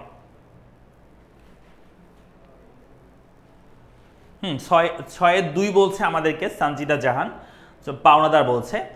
মাহফুজা খানা বলছে 6-2 হবে। তাসনিম আফরোজ বলছে 6-2 হবে। সৌমিত্রা বড়ুয়া বলছে 2 হবে। হ্যাঁ, তাসফিয়া বলছে 2 হবে। গুড, ভেরি গুড, তোমরা অনেক ভালো করতেছো। দেখো আনসার হবে পাওনাদার, ঠিক আছে। বাকিরা সবাই হচ্ছে অভ্যন্তরীণ ব্যবহারকারী, ঠিক আছে। চলে আসে আমরা পরবর্তী কোশ্চেনে। বলছে হিসাব বিজ্ঞান তত্ত্ব সম্পর্কে নিচের কোনটি বাদে সবগুলো সঠিক, ঠিক আছে। এখানে কোনটা বাদে সবগুলো সঠিক সেটা বলছে, ঠিক আছে। কোনটা বাদে সবগুলো সঠিক, তার মানে সবগুলো সঠিক মানে ভুল কোনটা সেটা আমাদের বলতে পারলে হবে। বলছে হিসাব বিজ্ঞান তত্ত্বের প্রকৃতিগতভাবে পরিমাণগত। তা বলছে হিসাব বিজ্ঞান তত্ত্ব সম্ভাব্যভাবে আর্থিক। তা বলছে হিসাব বিজ্ঞান তত্ত্বকে সিদ্ধান্ত গ্রহণের জন্য দরকারি হতে পারে। তার বলছে হিসাব বিজ্ঞান তত্ত্ব শুধুমাত্র মালিক ও নিয়ন্ত্রণকারী কর্তৃপক্ষ কর্তৃক ব্যবহৃত হয়। দেখো এই জিনিসটার মধ্যে তোমরা দেখলে বুঝবা, এখানে যে হিসাব বিজ্ঞান তত্ত্বের শুধুমাত্র মালিক এবং নিয়ন্ত্রণকারী যারা ব্যবস্থা কর্তৃপক্ষ থাকে তারা ব্যবহার করে, এটা কিন্তু ভুল কথা। হিসাব বিজ্ঞান যে তথ্য সেগুলো কিন্তু শুধু মালিক নয়, হিসাব বিজ্ঞান তথ্যটা কিন্তু কর্মচারী থেকে শুরু করে তোমার হচ্ছে যারা সরকার থেকে শুরু করে বিভিন্ন প্রতিষ্ঠান এগুলো ব্যবহার করতে পারে। সো এই জিনিসটা কথাটা সত্যি নয়। বাকিগুলো যদি বলি, যেমন হিসাব বিজ্ঞান তত্ত্বের প্রকৃতিগতভাবে পরিমাণগত, অর্থাৎ এটা প্রকৃতিগতভাবে এটা পরিমাণ, এটা পরিমাপ করা যায় হিসাব বিজ্ঞান তত্ত্বগুলো। হ্যাঁ আমরা জানি, কারণ হিসাব বিজ্ঞান তখনই আমরা অ্যাকাউন্টিং আমরা তখনই একটা জিনিসকে আনবো, লেনদেন তখনই হবে যখন সেটাকে একটা আর্থিক অবস্থা বিবরণীকে একটা প্রভাবিত করবে, তাই না। তো সেজন্য বলা হচ্ছে এটা রাইট। হিসাব বিজ্ঞান তত্ত্ব সম্ভাব্য বা আর্থিক, এটা আর্থিক হিসাব বিজ্ঞান সেটা বলতেছে, মানে অর্থ দিয়ে পরিমাপ করা যাবে এমন। হ্যাঁ তাও ঠিক আছে। হিসাব বিজ্ঞান তত্ত্বকে সিদ্ধান্ত গ্রহণের জন্য দরকারি হতে পারে। হ্যাঁ তাই, হিসাব বিজ্ঞান তত্ত্বগুলো আমরা সিদ্ধান্ত গ্রহণের জন্য দরকারি তথ্য হিসেবে কাজ করি। আমাদের সেল কেমন হচ্ছে না হচ্ছে সেটা কিন্তু আমরা এই তথ্যগুলোর উপর, হিসাব বিজ্ঞান তথ্যের উপর কিন্তু আমরা সিদ্ধান্ত নিব সামনে, ঠিক আছে। সেজন্য তাহলে এটার আনসার হবে, তাহলে এটার আনসার কি হবে? আনসার হবে 4। একের আনসার কি, সরি 7 আনসার হবে 4। হিসাব বিজ্ঞান শুধুমাত্র মালিক বা নিয়ন্ত্রণকারী কর্তৃক ব্যবহৃত হয়, এটা ভুল কথা, কেমন। তাহলে আনসার হবে 4। ভেরি গুড, যারা আনসার করতেছে তাসনিম আনসার করছে। সো আমরা চলে আসি পরবর্তী কোশ্চেনে। পরবর্তী কোশ্চেন বলছে 7 নম্বর কোশ্চেন, 8 নম্বর কোশ্চেন, যে হিসাব বিজ্ঞান কর্মকাণ্ডে নিচের কারা সম্পৃক্ত নয়। হিসাব বিজ্ঞান কর্মকাণ্ডে নিচে কারা সম্পৃক্ত নয়, হিসাব বিজ্ঞান যে কাজগুলো আছে সেগুলোর সাথে কারা সম্পৃক্ত নয় বলছে। আনসার হিসাব বিজ্ঞানের মান প্রণেতা, 2 নাম্বার নিরীক্ষকগণ, 3 নাম্বার আর্থিক বিবরণী ব্যবহারকারীগণ, 4 নাম্বার হচ্ছে হিসাব বিজ্ঞানের উপর গ্রন্থ প্রকাশক। খুবই ইন্টারেস্টিং কোয়েশ্চেন। এই ধরনের কোয়েশ্চেন তোমাকে তোমাদের যে মেন্টাল অ্যাবিলিটি আছে সেটাকে তোমার প্রমাণিত করবে যে তোমার অ্যাকাউন্টিং এর বেসিকটা কেমন, বা তোমার মেন্টাল অ্যাবিলিটির উপর তোমরা এই ধরনের কোয়েশ্চেন আনসার করতে পারবা। বলছে হিসাব বিজ্ঞান কর্মকাণ্ডে নিচের কারা সম্পৃক্ত নয়, মানে হিসাব বিজ্ঞানের সাথে তাদের কোনো কি নাই, সম্পৃক্ততা নাই। কারা? আনসার করো দেখি, তোমরা পারো কিনা দেখা যাক। দ্রুত করবা। যারা যুক্ত আছো ক্লাসটা একটু নিজের ওয়ালে শেয়ার করে দিও, অন্তত পক্ষে একবার নিজের ওয়ালে শেয়ার করে দিও, কেমন। আর বন্ধু বান্ধব থাকলে তাদেরকে একটু মেনশন করে দিবা।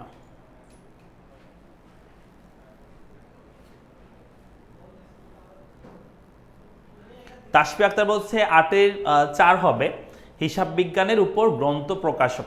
Very good Tasfia, very good. দেখো হিসাব বিজ্ঞান যারা বই লিখে তাদের আসলে হিসাব বিজ্ঞান কর্মকাণ্ডের সাথে অন্তর্ভুক্ত হইতে হবে এমন না, তারা বই লিখতেই পারে, তারা বই প্রকাশ করতেই পারে, তাই না। প্রকাশক যারা আছে প্রকাশ করতেই পারে, তো এখানে হিসাব বিজ্ঞান তাকে করতে হবে বা হিসাব বিজ্ঞানের কর্মকাণ্ডের সাথে যুক্ত হইতে হবে এমন কিন্তু না। বাকিরা কিন্তু হিসাব কাজ করে থাকে, হিসাব বিজ্ঞানের সাথে তারা জড়িত, এরা কিন্তু হিসাব করে না যারা বই প্রকাশ করতেছে হিসাব বিজ্ঞানের, কেমন। তো তারা জাস্ট প্রকাশক। ওকে, আনসার হবে হিসাব বিজ্ঞানের উপর গ্রন্থ প্রকাশক হচ্ছে হিসাব বিজ্ঞান কর্মকাণ্ডের সাথে জড়িত নয়। তার আনসার হবে 4। যারা যারা আনসার 4 বলছো তাদের আনসার ঠিক আছে, 4 হবে আনসার। বাসন্তী দাস 4 হবে আনসার, কেমন। আচ্ছা চলে আসে আমরা এরপর হচ্ছে আমরা দেখতে পাচ্ছি হিসাব বিজ্ঞানের উৎপত্তি এবং ক্রমবিকাশ। এই টপিক থেকে আমাদের পরীক্ষায় অনেক সময় কোয়েশ্চেন আসে, বাট বেশি গুরুত্বপূর্ণ না, আমরা জাস্ট একবার চোখ বলে নিব। বলতে হিসাব বিজ্ঞানের যে উৎপত্তি এবং বিবর্তনের যে বৈশিষ্ট্য বিবেচনা করে, যা যা 1000 বছর, ঠিক আছে, 1000 বছরের পুরনো ইতিহাস বা 1000 বছর ধরে এটা হয়ে আসতেছে। তো উন্মেষকাল বলছে, যেটাকে আমরা বলছি যে 1494, অর্থাৎ যখন আমাদের লুকা ফিসলি হচ্ছে আমাদের যে বইটা লিখেছেন সুম্মাজি অ্যারিথমেটিকা জিওমেট্রিয়া প্রপোর্শনালিটা, ওই বইটা 10 নভেম্বর 1994 সালে লেখা হয়। সরি 1494, তার আগের যে সময়টা সেটাকে বলা হয় উন্মেষকাল। তারপর হচ্ছে প্রাক বিশ্লেষণকাল হচ্ছে তোমার 1494 থেকে 1800 সাল পর্যন্ত। আর বিশ্লেষণকাল বলা হয় 1800 থেকে 1950 এবং 1950 থেকে এখন পর্যন্ত বর্তমান পর্যন্ত আধুনিক কাল বলা হয় হিসাব বিজ্ঞানের ক্রমবিকাশের বা উৎপত্তির। ঠিক আছে, সো এখানে এগুলো সম্পর্কে এখানে একটু জাস্ট বিস্তারিত দেওয়া আছে, তোমরা একবার একটু পড়ে নিবা, বেশি গুরুত্বপূর্ণ না, বাট অনেক সময় এমসিকিউতে আসতে পারে, দু একটা কোশ্চেন চলে আসে। সো একবার একটু ইনফরমেশনগুলো পড়ে নিবা, আমি এগুলো পড়াচ্ছি না, কারণ হচ্ছে বেশি গুরুত্বপূর্ণ হইলে আমি পড়াই দিতাম। ঠিক আছে, চলে আসি আমরা এরপরে। তো বিশ্লেষণকাল, প্রাক বিশ্লেষণকাল, এরপর রয়েছে তোমার বিশ্লেষণকাল, এরপর হচ্ছে আধুনিক কাল। সো এগুলো একটু পড়ে দেখবা আর কি। ঠিক আছে, আমরা এখান থেকে দুই একটা প্রশ্ন আমরা দেখি, চলো। আচ্ছা, প্রশ্ন দেখার আগে আর কয়েকটা জিনিস দেখি। ডিগ্রি, এটা খুবই গুরুত্বপূর্ণ, এই স্লাইডটা খুবই গুরুত্বপূর্ণ, কারণ এই স্লাইড থেকে অনেক বেশি প্রশ্ন আসে, অনেক বেশি প্রশ্ন। চলো আমরা এগুলো একটু শেখার চেষ্টা করি। আমরা অ্যাকাউন্টিং যে পড়ি, তোমরা অনেকে বলতে পারো স্যার অ্যাকাউন্টিং আমরা পড়ে আমরা কি হব, তাই না? যেমন যারা সায়েন্সের আছে তারা হচ্ছে তারা ডাক্তার হয়, তারা হচ্ছে তোমার ইঞ্জিনিয়ার হয়। অ্যাকাউন্টিং যারা পড়ে তারা আসলে কি হয়, তারা বিভিন্ন প্রফেশনাল ডিগ্রি তারা গ্রহণ করার মাধ্যমে একদম প্রফেশনাল অ্যাকাউন্টেন্ট হইতে পারে। কেমন? সো প্রফেশনাল অ্যাকাউন্টেন্ট কিভাবে হয় সেই জিনিসটা আমরা এখানে দেখব, যে কিছু ডিগ্রি আছে, সেই ডিগ্রি নেওয়ার মাধ্যমে আমরা প্রফেশনাল অ্যাকাউন্টেন্ট হতে পারবো আর কি।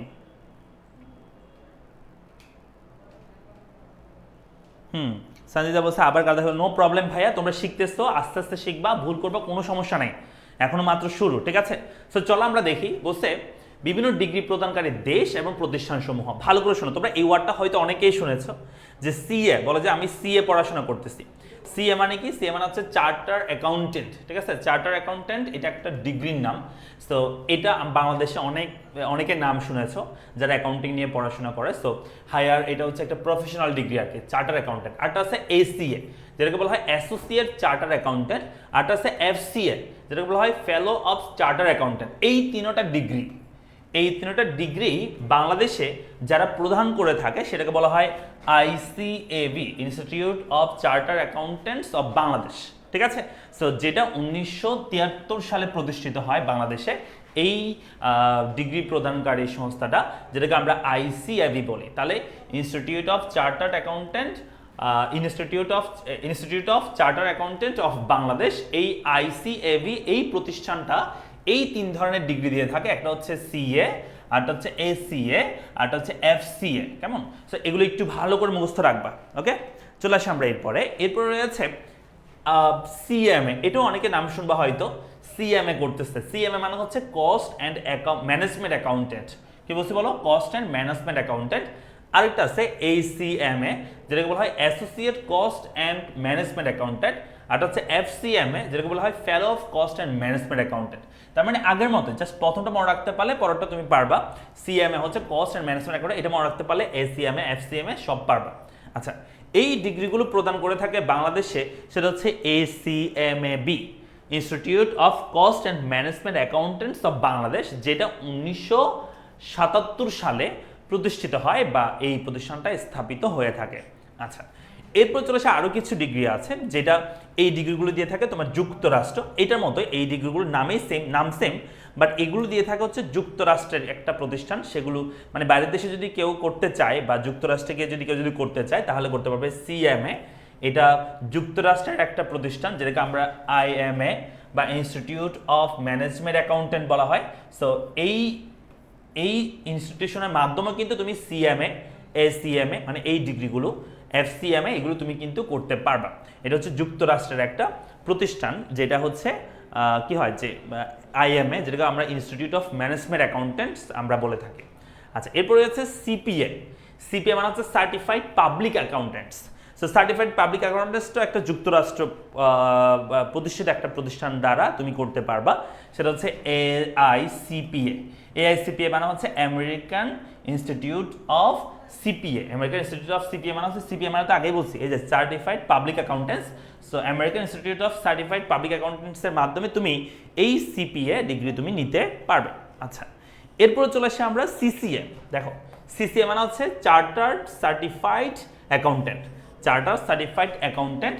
এরপরে আছে ACCA, associate certified charter accountant. আর হচ্ছে FCCA, fellow of certified chartered certified accountant.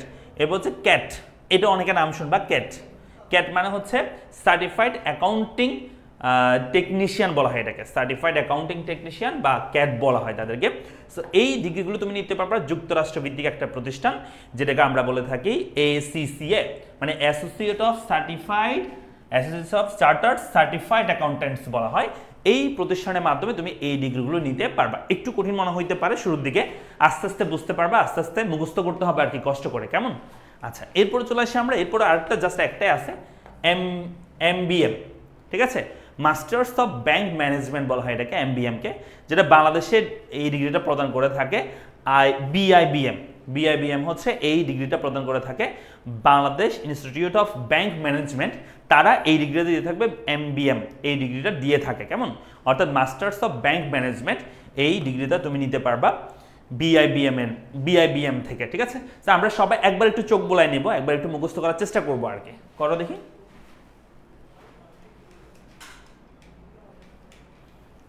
Sir এগুলোর MCQ নাকি রিটার্ন পার্ট টপিকের জন্য? দেখো, আমি যে টপিকটা পড়াচ্ছি, যেগুলো পড়াচ্ছি, MCQ রিটার্ন দুইটাকে কভার করবে, কেমন?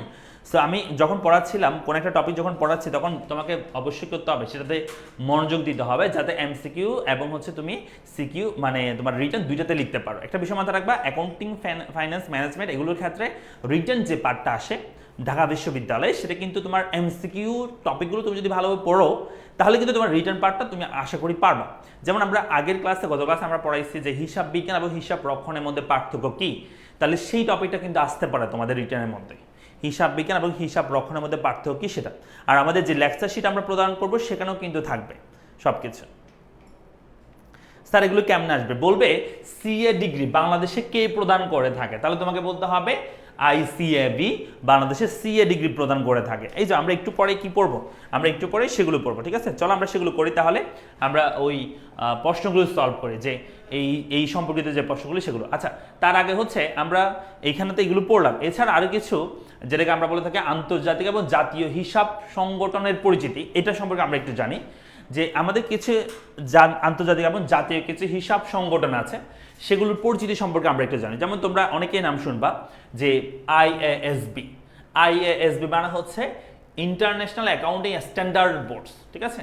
সো IASB এটা সম্পর্কে অনেকেই জানো। সো এই IASB যেটাকে পূর্বে একটা নাম ছিল, যেটাকে IASC বলা হইতো, অর্থাৎ যেটা স্ট্যান্ডার্ড বোর্ড ছিল সেটাকে কমিটি বলা হইতো, অর্থাৎ ইন্টারন্যাশনাল অ্যাকাউন্টিং স্ট্যান্ডার্ড কমিটি বলা হইতো, যেটা এখন বর্তমানে নাম পরিবর্তন হয় ইন্টারন্যাশনাল অ্যাকাউন্টিং স্ট্যান্ডার্ড বোর্ড বলা হয়। আচ্ছা, যেটা বা ICAB-র মতোই বাংলাদেশে হচ্ছে 1973 সালে ICAB যখন প্রতিষ্ঠিত হয়, তখন এটা প্রতিষ্ঠিত হয় 1973 সালে IASC, যুক্তরাষ্ট্রে এটা প্রতিষ্ঠিত হয়ে থাকে। 2001 সালে এটা IASC থেকে IASB নামে রূপান্তর করা হয়। আচ্ছা, IASB হিসাব ব্যবস্থার মান নিয়ন্ত্রণ করে, মাথা রাখবা এই ওয়ার্ডটা কথা মাথা রাখবা, মান নিয়ন্ত্রণ করে, মান, কেমন?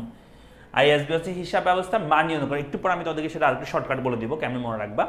তারপর চলে আসি, IASB প্রতিষ্ঠান 41টি আন্তর্জাতিক হিসাব মান, যেটাকে IAS, এবং হচ্ছে 27টি IFRS প্রবর্তন করে থাকে। আচ্ছা, IAS কি IFRS কি, এখানে দেখো পুনরূপ দেওয়া আছে। IFRS মানে হচ্ছে ইন্টারন্যাশনাল ফাইন্যান্সিয়াল রিপোর্টিং স্ট্যান্ডার্ডস বলা হয় এটাকে, ইন্টারন্যাশনাল ফাইন্যান্সিয়াল রিপোর্টিং স্ট্যান্ডার্ডকে আমরা IFRS বলা হয়, কেমন? যার পূর্বে নাম ছিল IAS, যেটাকে আমরা ইন্টারন্যাশনাল অ্যাকাউন্টিং স্ট্যান্ডার্ডস বলে থাকি। তো এখানে মূল কথাগুলো মনে রাখবা, IASB এটার মানে কি, সেটা কি করে থাকে, সেটা মান নিয়ন্ত্রণ করে থাকে, কেমন? কত সালে প্রতিষ্ঠিত? 1973 সালে প্রতিষ্ঠিত হয়। এবং IFRS এটার পুনরূপ কি? IFRS মানে হচ্ছে ইন্টারন্যাশনাল ফাইন্যান্সিয়াল রিপোর্টিং স্ট্যান্ডার্ডস বলা হয় IFRS-কে, কেমন? সো এটা একটু মনে রাখবা। আচ্ছা, চলে আসি আমরা এরপরে আরো কিছু আমরা সংগঠন সম্পর্কে জানবো। এরপরে আছে তোমার হচ্ছে FASB এর পুনরূপ হচ্ছে ফাইন্যান্সিয়াল অ্যাকাউন্টিং স্ট্যান্ডার্ডস বোর্ড। এগুলো কিন্তু তোমাদের একটু কষ্ট হইলেও মুখস্থ করতে হবে, এগুলো পরীক্ষায় আসবে কিন্তু, কেমন? সো FASB এর পুনরূপ হচ্ছে ফাইন্যান্সিয়াল অ্যাকাউন্টিং স্ট্যান্ডার্ড বোর্ড। 1973 সালে FASB যুক্তরাষ্ট্রে প্রতিষ্ঠিত হয়ে থাকে। সো FASB এর পূর্বের নাম ছিল APB মানে হচ্ছে অ্যাকাউন্টিং প্রিন্সিপালস বোর্ড, এটা পূর্বে নাম ছিল, বাট বর্তমান নাম হচ্ছে ফাইন্যান্সিয়াল অ্যাকাউন্টিং স্ট্যান্ডার্ড বোর্ড, যেটা সর্বজন গ্রাহ্য হিসাব বিজ্ঞানের নীতিমালা, মাথা রাখবা FASB হচ্ছে নীতিমালা নিয়ে কাজ করে, নীতিমালা নিয়ে আর একটু আগে আমরা যেটা বলেছিলাম সেটা হচ্ছে তোমার মান নিয়ে কাজ করে, কেমন। তারপর চলে আসি আমরা, এরপর হচ্ছে 7 সদস্য বিশিষ্ট পরিচালনা বোর্ড পর্ষদ রয়েছে। আচ্ছা যাই হোক, একটু মনে রাখবা আইএএসবি এবং এফএসবি সংস্থাসমূহ গ্যাপ এবং আইএফআরএস এর মধ্যে পার্থক্য দূর করার জন্য একত্রে কাজ করেছে। এই প্রক্রিয়াকে বলা হয় কনভার্জেন্স। তো একটু মনে রাখ, এটা বেশি গুরুত্বপূর্ণ না, একটু মনে রাখলে হবে। আচ্ছা চলে আসি আমরা পরবর্তী স্লাইডে। এরপর চলে আসছি আরেকটা বিষয়, সেটা হচ্ছে AICPA, যেটাকে আমরা বলে থাকি আমেরিকান ইনস্টিটিউট অফ সিপিএ। একটু আগে বলছিলাম আমরা সিপিএ মানে কি, সার্টিফাইড পাবলিক অ্যাকাউন্টেন্টস বলা হয় আর কি, কেমন। সো এটা হচ্ছে American institute of certified public accountants. তো এইটা AICPA এটা 1987 সালে প্রতিষ্ঠিত হয়। পৃথিবীর সর্ববৃহৎ সিপিএ সদস্য হচ্ছে এই সংস্থাটা, এবং AICPA বিভিন্ন হিসাব বিজ্ঞান পেশার জন্য নীতিগত মান, যেটাকে ইথিক্যাল স্ট্যান্ডার্ডস প্রণয়ন করে থাকে।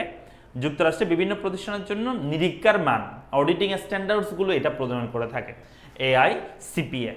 আচ্ছা চলে আসি এরপরে, আর নাই, আর দুই একটা আছে, চলে আস, এটা লাস্ট। আইসিএবি মানে হচ্ছে যেটা 1973 সালে বাংলাদেশে আইসিএবি প্রতিষ্ঠিত হয়, institute of chartered accountant of Bangladesh, এটাকে বলা হয় আইসিএবি।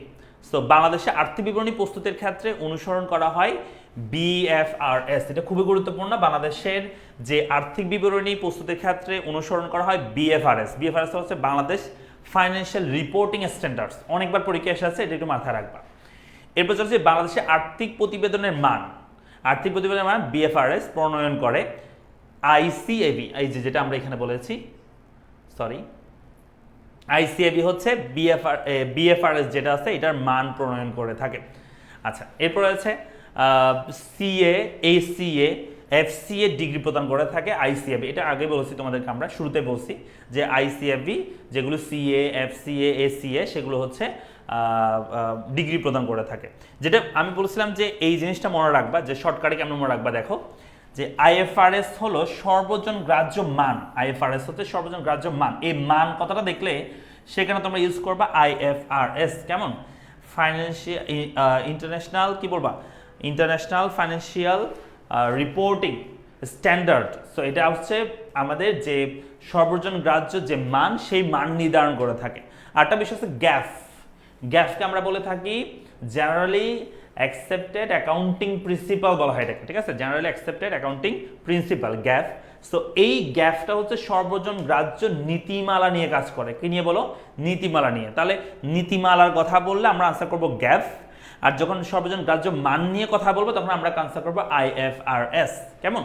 তো আবার দেখো এখানে বলছে যে আইএফআরএস প্রদান করে থাকে আইএএসবি, মানে আইএসবি মানে হচ্ছে আগেই বলছিলাম আমরা একটা সংস্থা সম্পর্কে, ইন্টারন্যাশনাল অ্যাকাউন্টিং স্ট্যান্ডার্ড বোর্ড, সেটা হচ্ছে আইএফআরএস প্রদান করে থাকে, কেমন। আইএফআরএস মানে হচ্ছে যেই সার্বজনীন গ্রাহ্য মানগুলো সেগুলো প্রদান করে থাকে।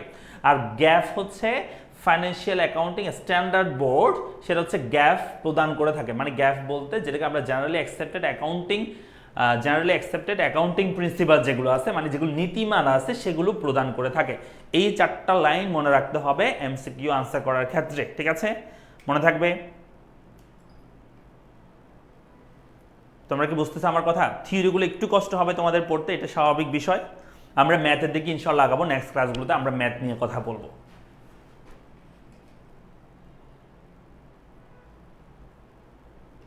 ওকে, আমরা ম্যাথে আগাবো। নেক্সট ক্লাসে আমরা হিসাব সমীকরণের উপর লেনদেনের প্রভাব সেটা আমরা পড়বো ইনশাআল্লাহ। চলে আসি আমরা এই টপিক থেকে আমরা কিছু, চলো আমরা এমসিকিউ সলভ করি। সো এমসিকিউতে যাচ্ছি আমরা, কোয়েশ্চেন প্যাটার্ন এটা হচ্ছে চট্টগ্রাম বিশ্ববিদ্যালয়ে 20-21 সেশনে আসছে। বলছে নিচের কোন প্রতিষ্ঠানটি বাংলাদেশে আর্থিক প্রতিবেদনের মান, দেখছো মান লেখা আছে, মান, নীতিমালা নয়, কি লেখা আছে, মান লেখা আছে। তাহলে সেটা বাংলাদেশে কোন প্রতিষ্ঠানটি, নিচে কোন প্রতিষ্ঠানটি বাংলাদেশে আর্থিক প্রতিষ্ঠানের মান মানে BFRS নির্ধারণ করে থাকে, আনসার করবা। এখানে কোনটা হবে আনসার, দ্রুত করো। হ্যাঁ, অ্যাকাউন্টিং ম্যাথ ক্লাস দিব ভাইয়া, সঞ্জিদা জাহান, অবশ্যই ম্যাথ ক্লাস দিব। আমরা নেক্সট ক্লাসগুলো আমাদের ম্যাথের উপর হবে। প্রথম ক্লাস আমাদের প্রথম 2টা ক্লাস থিওরি হয়েছে, কারণ থিওরিটাগুলো গুরুত্বপূর্ণ, তোমাদের বেসিক একদমই কম অ্যাকাউন্টিং সম্পর্কে, সেগুলো গ্রো করার জন্য আমরা থিওরি বেসিক ক্লাস দিয়েছি। আনসার করো দ্রুত। বাংলাদেশের ক্ষেত্রে কোন প্রতিষ্ঠানটি বাংলাদেশে আর্থিক প্রতিবেদনের মান নির্ধারণ করে? বিএফআরএস। বাংলাদেশে কোন প্রতিষ্ঠান মানে বিএফআরএস নির্ধারণ করে থাকে কে? একটাই প্রতিষ্ঠান, সেটার নাম কি? হ্যাঁ, আইসি কি হবে? আইসিএবি নাকি? আনসার করো, তোমরা আনসার করো, দ্রুত আনসার করো। Institute of chartered accountant board যেটা আছে বাংলাদেশে, সেটাই কিন্তু বাংলাদেশের যে বাংলাদেশে আর্থিক প্রতিবেদনের যে মান সেগুলো কিন্তু প্রদান করে থাকে। আনসার হবে একের আনসার হবে 5। ঠিক আছে, 5 বলছে, এই যে তাসপি আনসার বলছে 5। পরবর্তী কোশ্চেনে চলে যাই আমরা। পরবর্তী কোশ্চেন বলছে বিএফআরএস শব্দটির পুনরূপ কি? বিএফআরএস শব্দটির পুনরূপ কি? বাংলাদেশ কি হবে? আনসার করো। Bangladesh financial reporting recording standard, Bangladesh financial recording standard, Bangladesh financial recording standards. এটা তো আটটা দিছে, বানানগুলো ঠিক দেখবা ভালো করে। Bangladesh financial recording standard just হচ্ছে এস দেয় নেই, তারপর হচ্ছে কোনোটি নয়। আনসার কি হবে এখানে? বিএফআরএস এর পুনরূপ কোনটি?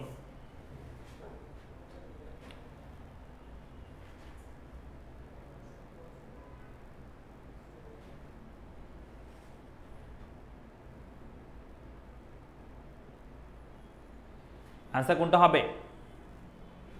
2 এর আনসার করো, পারবা? আনসার হচ্ছে বাংলাদেশ ফাইন্যান্সিয়াল রেকর্ডিং স্ট্যান্ডার্ড। এখানে মনে হয় এটাও রাইট আনসার। হ্যাঁ, এটাও রাইট আনসার, যেহেতু এখানে দুইটাই same. Bangladesh financial recording standard, হ্যাঁ দুইটাই সেম, এটা এবং এটা দুইটাই কিন্তু সেম। এখানে এস দেয় না, সো এটা হবে না, এস দিতে হবে, স্ট্যান্ডার্ডস। ঠিক আছে, আনসার হবে 1-এর 3 দিতে পারো, অথবা 2ও হবে, 2 তো আমাদের কি আছে? এস আছে। চলে আসি আমরা পরবর্তী কোশ্চেনে। পরবর্তী কোশ্চেন বলছে বাংলাদেশে এআইএস এর কয়টি মানদণ্ড অনুসরণ করে? এআইএস, বাংলাদেশের যে এআইএস আছে সেটা হচ্ছে কয়টা মানদণ্ড অনুসরণ করে থাকে? যদি এটা আমরা পড়াই নাই, তো এরকম কোশ্চেনও কিন্তু আসতে পারে। আচ্ছা, এটা আনসার বলে দিচ্ছি। আনসার হবে এটা 13টি মানদণ্ড অনুসরণ করে থাকে। পরবর্তী কোশ্চেনে চলে আসি। পরবর্তী কোশ্চেন হচ্ছে গ্যাপ এর পুনরূপ কি?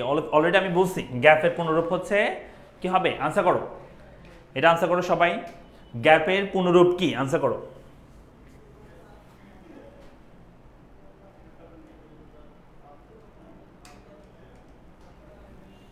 গ্যাপের পুনরূপ কি? তাসফিয়া বলছে 4 নম্বর আনসার করো, 5 নম্বর, সরি 5-এর আনসার করো। 5-এর কি হবে?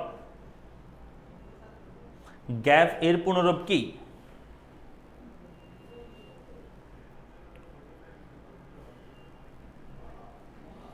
গ্যাপের পুনরূপ বলতে হবে। সঞ্জিদা জাহান বলছে 5-এর আনসার 1 হবে। জেনারেলি আমেরিকান অ্যাকাউন্টিং পলিসি না, কেমনে হয় এটা? কেমনে হয়?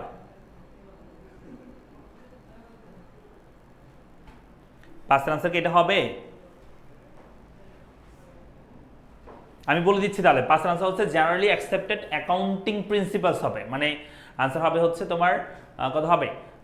3 হবে। কেমন? Generally accepted accounting principal. Gap মানে হচ্ছে জেনারেলি অ্যাকসেপ্টেড অ্যাকাউন্টিং প্রিন্সিপালগুলো। আচ্ছা, চলে আসি পরবর্তী কোশ্চেনে।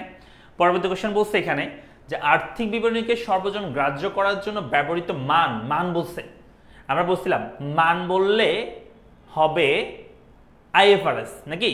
আর যদি বলা হয় নীতিমালা, তাহলে আনসার হবে কি বলো? আনসার হবে হচ্ছে গ্যাপ। তার আনসার হবে মান যেহেতু বলছে, সর্বজন গ্রাহ্য ব্যবহৃত মান যেহেতু বলছে, আনসার হবে আইএফআরএস। মান বললে হবে আইএফআরএস। আর যদি পরীক্ষা আসে যে সর্বজন গ্রাহ্য নীতিমালা, তাহলে আনসার হবে গ্যাপ। নীতিমালা বললে হবে গ্যাপ। আর যদি কি বলা হয়? মান বলা হয়, তাহলে আনসার হবে আইএফআরএস। ঠিক আছে, তাহলে 6-এর আনসার হবে আইএফআরএস। চলে আসি পরবর্তী কোশ্চেনে। পরবর্তী কোশ্চেন বলছে নিম্নের কোন প্রতিষ্ঠানটি বাংলাদেশে আর্থিক প্রতিবেদনের মান নির্ধারণ করে? আর্থিক প্রতিবেদনের মান প্রতিষ্ঠান বলছে, কোন প্রতিষ্ঠানটা করে থাকে? আইসিএমএবি, বিএসইসি, বিএমএ নাকি আইসিএবি? কোনটা হবে? একটা প্রতিষ্ঠান বলছিলাম আমরা বাংলাদেশের ক্ষেত্রে, সে একটাই প্রতিষ্ঠান, সে নাম বলো, নাম কি হবে? 6-এর আনসার করো। 6-এর আনসার কি হবে?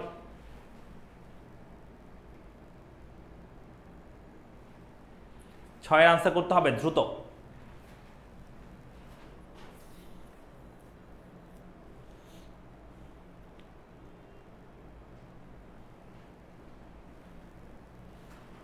ছয়ের আনসার হচ্ছে, সরি 7-এর আনসার হবে 4। হ্যাঁ, তার সাথে বলছে 7-এর আনসার 4 হবে। আইসিএবি মানে institute of charter accountant board যেটা আছে সেটা হচ্ছে বাংলাদেশের কি করে থাকে, সরি বাংলাদেশ, সেটা হচ্ছে আমাদের কি করে থাকে যে বাংলাদেশে আর্থিক প্রতিবেদনের মান যেগুলো আছে সেগুলো নির্ধারণ করে থাকে, এটা হচ্ছে প্রতিষ্ঠান। কেমন, চলে আসি এরপর আমরা দেখব যে বাংলাদেশে আর্থিক বিবরণী একের ক্ষেত্রে নিচের কোনটি অনুসরণ করা হয়, মানে বাংলাদেশে আর্থিক বিবরণী প্রণয়নের ক্ষেত্রে নিচের কোনটি আমরা অনুসরণ করে থাকি, আনসার করো। এটার আনসার কি হবে? বাংলাদেশে আমরা আর্থিক বিবরণী প্রস্তুতের ক্ষেত্রে বাংলাদেশ ফাইন্যান্সিয়াল রিপোর্টিং যে স্ট্যান্ডার্ডটা আছে, বাংলাদেশ ফাইন্যান্সিয়াল যে রিপোর্টিং স্ট্যান্ডার্ড থাকবে, যেটাকে আমরা বিএফআরএস বলেছিলাম, সেই রিপোর্টটা বা সেই স্ট্যান্ডার্ড কিন্তু আমরা মেনটেন করে থাকি। তো সাথে আনসার হবে 3। চলে আসে পরবর্তী কোয়েশ্চেনে। পরবর্তী কোয়েশ্চেন হচ্ছে আর্থিক বিবরণীকে সর্বজন গ্রাহ্য করার রচিত মান হলো, মান বলছি তো মান বললে আমরা কি বলেছিলাম, মান বললে আমরা বলেছিলাম আইএফআরএস, আর যদি নীতিমালা বলি তাহলে আনসার হবে গ্যাফ, তাহলে এটা হবে আইএফআরএস। চলে আসে আমরা এরপর বাংলাদেশে সিএ ডিগ্রি প্রদান করে থাকে, আগে বলেছি বাংলাদেশে সিএ ডিগ্রি প্রদান করে থাকে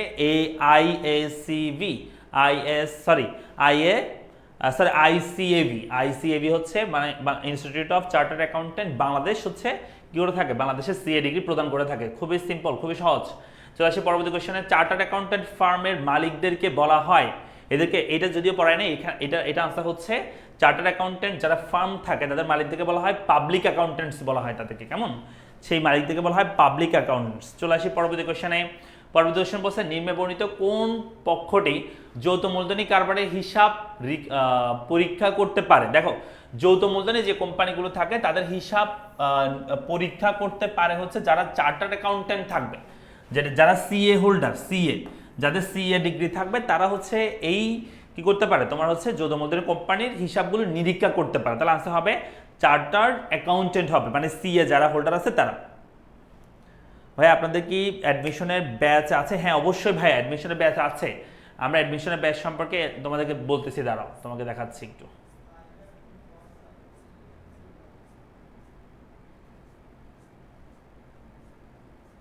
হয়েছিল অ্যাডমিশনের ব্যাচটা, এই যেখানে আছে দেখো তোমরা আমাদের এই নাম্বারে তুমি কল করে বিস্তারিত জানতে পারবে অ্যাডমিশনের ব্যাচ সম্পর্কে। আমাদের কোর্স ফি আগামী মাসের 5 তারিখ পর্যন্ত হচ্ছে 2500 টাকা রাখা হয়েছে, এরপর এটা পরিবর্তন হইতে পারে। সো বিসিডি সবগুলো ইউনিটে তোমার কভার হয়ে যাবে, ব্যবসা শিক্ষা মানবিকের তোমার সবগুলো ইউনিটে তোমার কভার হয়ে যাবে এই একটা কোর্সে পারচেস করার মাধ্যমে, ঠিক আছে। তো আমাদের ওই নাম্বারটাতে যোগাযোগ করবো অথবা আমাদের এই পেজের মেসেজ দিয়ে তুমি হচ্ছে বিস্তারিত জানতে পারবা কোর্স সম্পর্কে। আচ্ছা চলে আসি আমরা পরবর্তী কোশ্চেনে। স্টার্টার অ্যাকাউন্টের মালিকদেরকে বলা হয়, এটা পড়ে ফেলছি আমরা অলরেডি। এরপরে চলে আসি আমরা যৌথ মূলধনী কোম্পানির চার্টার্ড অ্যাকাউন্টেন্ট। ওকে, গণপ্রজাতন্ত্রী বাংলাদেশ সরকারের প্রধান হিসাব রক্ষণের পদবি হলো, গণপ্রজাতন্ত্রী বাংলাদেশ সরকারের প্রধান হিসাব রক্ষক যে তার পদবি, এগুলো হচ্ছে বেসিক বলতে পারো তুমি হচ্ছে জিকে টাইপসের কোশ্চেন, এরকম কিন্তু আসতে পারে পরীক্ষায়। আনসার হচ্ছে কন্ট্রোলার অ্যান্ড অডিটর জেনারেল বলা হয় তাকে, ঠিক আছে, সিএজি বলা হয় একে, ঠিক আছে, কন্ট্রোলার অ্যান্ড অডিটর জেনারেল বলা হয় যে গণপ্রজাতন্ত্রী বাংলাদেশের প্রধান হিসাব রক্ষণের পদে যিনি হচ্ছে থাকেন তাকে আমরা বলে থাকি কন্ট্রোলার অ্যান্ড অডিটর জেনারেল বলে থাকি। চলে আসি পরবর্তী কোয়েশ্চনে। বলছে এফএএসবি এর পূর্ণাঙ্গ রূপ বা পূর্ণরূপ কি? এফএএসবি মানে হচ্ছে financial accounting standard board, financial accounting standard board, answer হবে 1, ঠিক আছে। চলে আসি পরবর্তী কোয়েশ্চনে। পরবর্তী কোয়েশ্চন বলছে সাধারণ গ্রহণযোগ্য হিসাব বিজ্ঞানের নীতিমালা প্রণয়ন করে, নীতিমালা বলছে, নীতিমালা, সাধারণ গ্রহণযোগ্য হিসাব বিজ্ঞানের নীতিমালা প্রণয়ন করে থাকে, কোনটা হবে আনসার? আনসার হবে যে ফাইন্যান্সিয়াল অ্যাকাউন্টিং স্ট্যান্ডার্ড বোর্ড, এফএএসবি, যেটাকে আমরা বলি এফএএসবি, ফাইন্যান্সিয়াল অ্যাকাউন্টিং স্ট্যান্ডার্ড বোর্ড হচ্ছে সর্বজন গ্রাহ্য যে নীতিমালা গ্যাফ সেটা কিন্তু প্রণয়ন করে থাকে, ঠিক আছে। চলে আসি এরপরে আমরা দেখো, এরপরে হচ্ছে আমাদের হিসাব নিকাশের ভিত্তি, এই জিনিসটা সম্পর্কে আমরা একটু বলে ফেলি। খুবই গুরুত্বপূর্ণ একটা টপিক, সেটা হচ্ছে হিসাব নিকাশের ভিত্তি। অর্থাৎ আমরা যে হিসাবগুলো করি সেটা দুইটা ভিত্তি থাকে, আমরা দুইভাবে হিসাব বিজ্ঞান করতে পারি, একটাকে বলা হয় নগদ ভিত্তি আর একটাকে বলা হয় বকেয়া ভিত্তি। এই যেটা হচ্ছে নগদ ভিত্তি, আর হচ্ছে কি বকেয়া ভিত্তি, ঠিক আছে। তো আমি একটু বলি যে নগদ ভিত্তি মানে কি, হিসাব নিকাশের ভিত্তির মধ্যে নগদ ভিত্তি বলতে আসলে কি বোঝানো হয়। হিসাব বিজ্ঞানে নগদ ভিত্তি বলতে বোঝানো হয় যে যখন কোন একটা প্রতিষ্ঠানের আমরা যদি তোমাকে বলি, আমরা সাধারণত যেই তোমার হচ্ছে আমাদের বাসার সামনে যে দোকানপাটগুলো দেখি সেগুলোতে বেশিরভাগ সময় নগদ ভিত্তি ফলো করে। কিভাবে? সেখানে হিসাব করা হয় এভাবে, যদি কেউ একজন বাকিতে পণ্য কিনে নিয়ে যায়, সে যদি কোনো টাকা না দেয়, তাহলে কিন্তু সে বিক্রয় হিসাবে সেটাকে কাউন্টই করতে চায় না বা সে করে না। সে চিন্তা করে যে যখনই নগদ টাকা আসবে তখনই সেটাকে সে আয় হিসাবে ধরবে, আর যখনই সে কোনো একটা খরচের জন্য নগদ টাকা ব্যয় করবে, টাকা দিয়ে দিবে, তখনই সে সেটাকে ব্যয় হিসাবে কাউন্ট করে।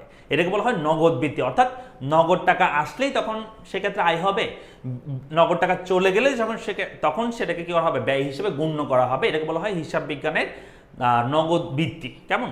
আরটা আছে হিসাব বিজ্ঞানের বকেয়া ভিত্তি। বকেয়া ভিত্তি মানে হচ্ছে যেখানে একটা হিসাবের তোমার যদি কোনো একটা খরচ যদি হয়ে যায়, সেটা নগদ টাকা দাও বা না দাও। যেমন ধরো মনে করো যে বিদ্যুৎ বিল মনে করে আসছে, এই মাসে তুমি বিদ্যুৎ বিল আসছে মনে করো 1000 টাকা, খরচ কিন্তু হয়ে গেছে অলরেডি, কিন্তু তুমি টাকা দাও নাই, বিদ্যুৎ বিলটা পরিশোধ করা নাই। তাহলে আমরা নগদ ভিত্তি অনুযায়ী আমরা কিন্তু সেক্ষেত্রে এটাকে খরচ হিসেবে দেখাই না, কিন্তু যখন তুমি বকেয়া ভিত্তি ফলো করবা তাহলে কিন্তু তোমাকে এটাকে খরচ হিসেবে দেখাতে হবে। যেমন ধরো তুমি একজন থেকে পণ্য ক্রয় করছো 1000 টাকার, তাহলে তুমি যদি নগদ ভিত্তি ফলো করো তাহলে সেক্ষেত্রে তুমি এখানে তাকে মনে করো যে টাকা দাও নেই, জাস্ট 1000 টাকা পণ্য ক্রয় করছো, তাকে টাকা দাও নেই, তাহলে সেক্ষেত্রে এখানে তুমি নগদ ভিত্তি অনুযায়ী কোনো টাকার বা কোনো হিসাবে তুমি লিখবা না। বাট যখন তুমি বকেয়া ভিত্তি কাউন্ট করবা বা বকেয়া ভিত্তিতে তুমি যখন হিসাবটা রাখবা, তখন কিন্তু তোমাকে অবশ্যই তুমি পণ্যটা কেনার সময় তাকে 1000 টাকার পণ্য কিনছো, বাট তাকে হয়তো টাকা দাও নেই, টাকা দাও বা না দাও এটা ফ্যাক্ট না, ফ্যাক্ট হচ্ছে এটা খরচটা হয়ে গেছে কিনা আর আয়টা সংগঠিত হয়েছে কিনা, সেই জিনিসটা হইলেই সেটাকে আমরা বকেয়া ভিত্তির মধ্যে অন্তর্ভুক্ত করে থাকি। তো আমরা কয়েকটা এক্সাম্পল দেখলে বুঝতে পারবো, চলো আমরা দেখি। তো একটা জিনিস মাথায় রাখবা, বকেয়া ভিত্তিটা হচ্ছে আমাদের যে গ্যাপ আছে সেই ব্যাগটা সামঞ্জস্যপূর্ণ, এটাই বেশিরভাগ প্রতিষ্ঠান হচ্ছে ফলো করে থাকে। আমরা সাধারণত কোনো একটা ব্যবসা প্রতিষ্ঠানে যদি কি হয় যে তোমার বকেয়া ভিত্তি সাধারণত ফলো করে থাকি, নগদ ভিত্তি ফলো করি না আর কি। চলো আমরা একটা এক্সাম্পল দেখি, তাহলে বুঝতে পারবো। দেখো এখানটা কথা বলছে একটি কাপড়ের দোকানে নভেম্বরের 30 তারিখে 1 লক্ষ টাকার কাপড় বিক্রি করে। কি বলছে? একটা কাপড়ের দোকানে নভেম্বরের 30 তারিখে 1 লক্ষ টাকার কাপড় বিক্রি করে। সংশ্লিষ্ট খরিদ্দারকে ডিসেম্বরের 5 তারিখে, 30 তারিখে কিনছে নভেম্বরের, এবং ডিসেম্বরের 5 তারিখে বিবরণী পাঠানো হয়। ডিসেম্বরের 10 তারিখে এই সংক্রান্ত একটি চেক গ্রহণ করা হয়, মানে একটা চেক পাওয়া যায় 10 তারিখে। লেনদেনটি আইএফআরএস অনুযায়ী আয় চিহ্নিতকরণ নীতির অনুসরণ করে, মানে আইএফআরএস নীতি অনুসরণ করে বলছে, তার মানে বকেয়া ভিত্তি অনুসরণ করে, সেটা মনে রাখবা। কখন 1 লক্ষ টাকা অর্জিত হয়েছে বলে গণ্য হবে, মানে এই 1 লক্ষ টাকা কখন অর্জিত হয়েছে বলে গণ্যিত হবে যদি আমি আইএফআরএস ফলো করি। তাহলে আনসার হচ্ছে এখানে ডিসেম্বরের 5 তারিখ, ডিসেম্বরের 10 তারিখ, নভেম্বরের 30 তারিখ এবং ডিসেম্বরের 1 তারিখ। কোনটা হবে আনসার বলো দেখি, দ্রুত বলো। এখানে বলছে কি 30 তারিখ আমরা 15টা বিক্রি করছিলাম, কিন্তু একটা বিবরণী পাঠানো হয়েছে 5 তারিখে ডিসেম্বরের, বিবরণী থেকে টাকা পাইছি বা চেক পাইছি ডিসেম্বরের 10 তারিখে। তো সেই ক্ষেত্রে এখানে আমাদের যে এই 1 লক্ষ টাকাটা কখন আমাদের অর্জিত হয়েছে বিদায় হবে যদি আমরা বকেয়া ভিত্তি ফলো করি বা আইএফআরএস আমরা অনুসরণ করি। আনসার করো, দ্রুত করতে হবে।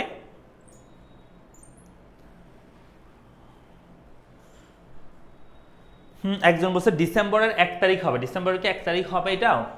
আনসার করো দেখি সবাই, এটা কি ডিসেম্বর 1 তারিখ হবে? তাসফি আক্তার বলছে 1-এর উত্তর 2 হবে, অর্থাৎ ডিসেম্বরের 10 তারিখ হবে। ডিসেম্বরের 10 তারিখ হবে বলছে, মানে যেই তারিখে সে চেক পাইছে সেটা হবে। দেখো আমরা যদি বকেয়া ভিত্তি অনুসরণ করি, চেক পাচ্ছি নাকি পাচ্ছি না সেটা ফ্যাক্ট না, আমি নগদ টাকা পাচ্ছি কখন বা চেক পাচ্ছি কখন সেটা ফ্যাক্ট না, ফ্যাক্ট হচ্ছে আমি কত তারিখে বিক্রিটা করে ফেলছি।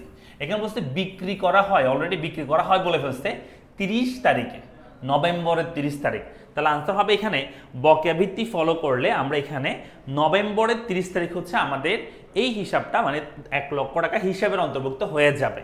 কেমন? আচ্ছা আরেকটু সহজ করে বলি, আমরা আরেকটা অঙ্ক করি তাহলে আরো বুঝতে পারবো ভালো। দেখো এখানে বলছে হিসাব রক্ষণের বকেয়া পদ্ধতি, মানে হিসাব রক্ষণের বকেয়া পদ্ধতি কোনটা?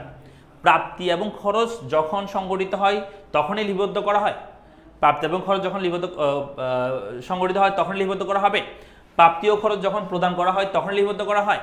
তা বলছে যখন সেবা প্রদান করা হয় বা দ্রব্য বিক্রি করা হয় বা খরচ সংগঠিত হয় তখনই লিপিবদ্ধ হবে, যখন সেবা প্রদান বা দ্রব্য বিক্রি হয় বা খরচ প্রদান করা হয় তখন লিপিবদ্ধ করা হবে। তাহলে এই চারটার মধ্যে কোনটা আনসার হবে? বলছে বকেয়া ভিত্তি। বকেয়া ভিত্তি মানে সরি আনসার চলে আসছে, যাই হোক দেখো বকেয়া ভিত্তি মানে হচ্ছে যেখানে তোমার খরচটা যদি সংগঠিত হয়ে যায়, টাকা দিই বা না দিই, তখন লিখে ফেলা হবে। আর আয়টা হচ্ছে আয়টা অর্জন হয়ে গেলে হবে, টাকা পাই বা না পাই কোনো সমস্যা নাই, সেটাকে আমরা বলবো বকেয়া ভিত্তি। কি বলে থাকি? সেগুলোকে আমরা বকেয়া ভিত্তি বলে থাকি। তাহলে আনসার হবে যখন সেবা প্রদান অথবা দ্রব্য বিক্রি করা হয় এবং খরচ সংগঠিত হয় তখনই লিপিবদ্ধ করা হয়। ঠিক আছে, তাহলে আনসার হবে এটার 2 এর আনসার হবে 3। আচ্ছা, আরেকটা প্রশ্ন দেখি চলো। এরপর প্রশ্ন হচ্ছে নগদান ভিত্তিতে হিসাব রক্ষণ বলতে বোঝায়। নগদান ভিত্তিতে হিসাব রক্ষণ বলতে বোঝায় কোনটাকে? নগদান ভিত্তিতে হিসাব রক্ষণ মানে হচ্ছে যখন নগদ টাকা আসবে বা যাবে তখনই আমরা হিসাবের অন্তর্ভুক্ত করব, তাই তো? তাহলে এই ক্ষেত্রে আনসার কোনটা হবে? সকল লেনদেন নগদে সংগঠিত হবে। তারপর 2 নম্বর বলছে নগদ অর্থের আদান প্রদান হলেই লেনদেন হিসেবে লিপিবদ্ধ হবে। এর বলছে সকল লেনদেন নগদ অর্থে মূল্যায়ন করা, নগদান বহি সংরক্ষণ করা। আনসার কি হবে? এটা কিন্তু সহজ আছে। 3 নাম্বারটা আনসার করো দেখি। 3 নাম্বারটা আনসার করো সবাই।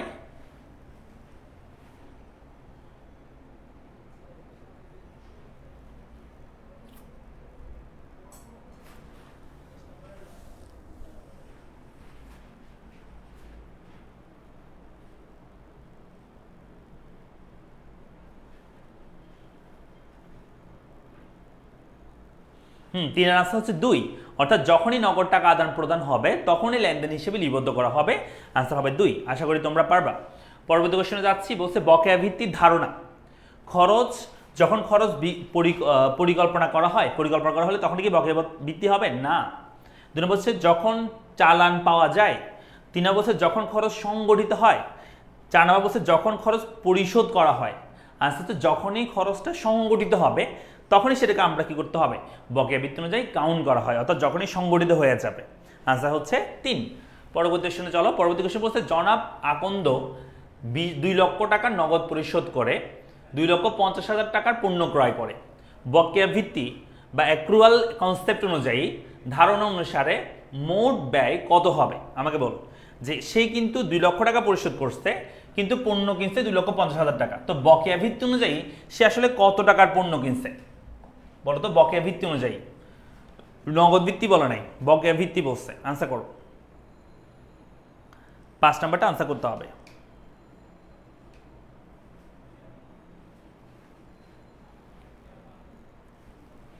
দ্রুত করো, 5 নাম্বারটা আনসার করো।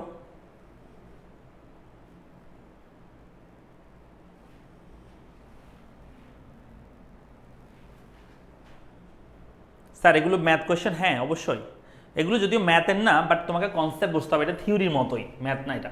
তোমাকে বলছে 2 লক্ষ টাকার পণ্য ক্রয়, মানে 2 লক্ষ টাকা পরিশোধ করছে বাট পণ্য কিনছে 2,50,000, তাহলে সেটা বকেয়া ভিত্তি অনুযায়ী কত টাকার আসলে সে পণ্য ক্রয় করছে।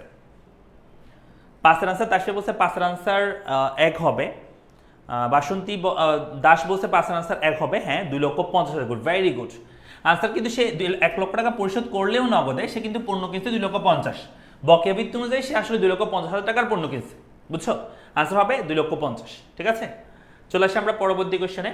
আচ্ছা, এখানে কোশ্চেন না, জাস্ট তোমাদেরকে এই যে আমি গত ক্লাস এবং আজকের ক্লাসে যা যা পড়িয়েছি এক নজরে কিছু আমি ইনফরমেশন তোমাদের এখানে দিয়ে দিয়েছি।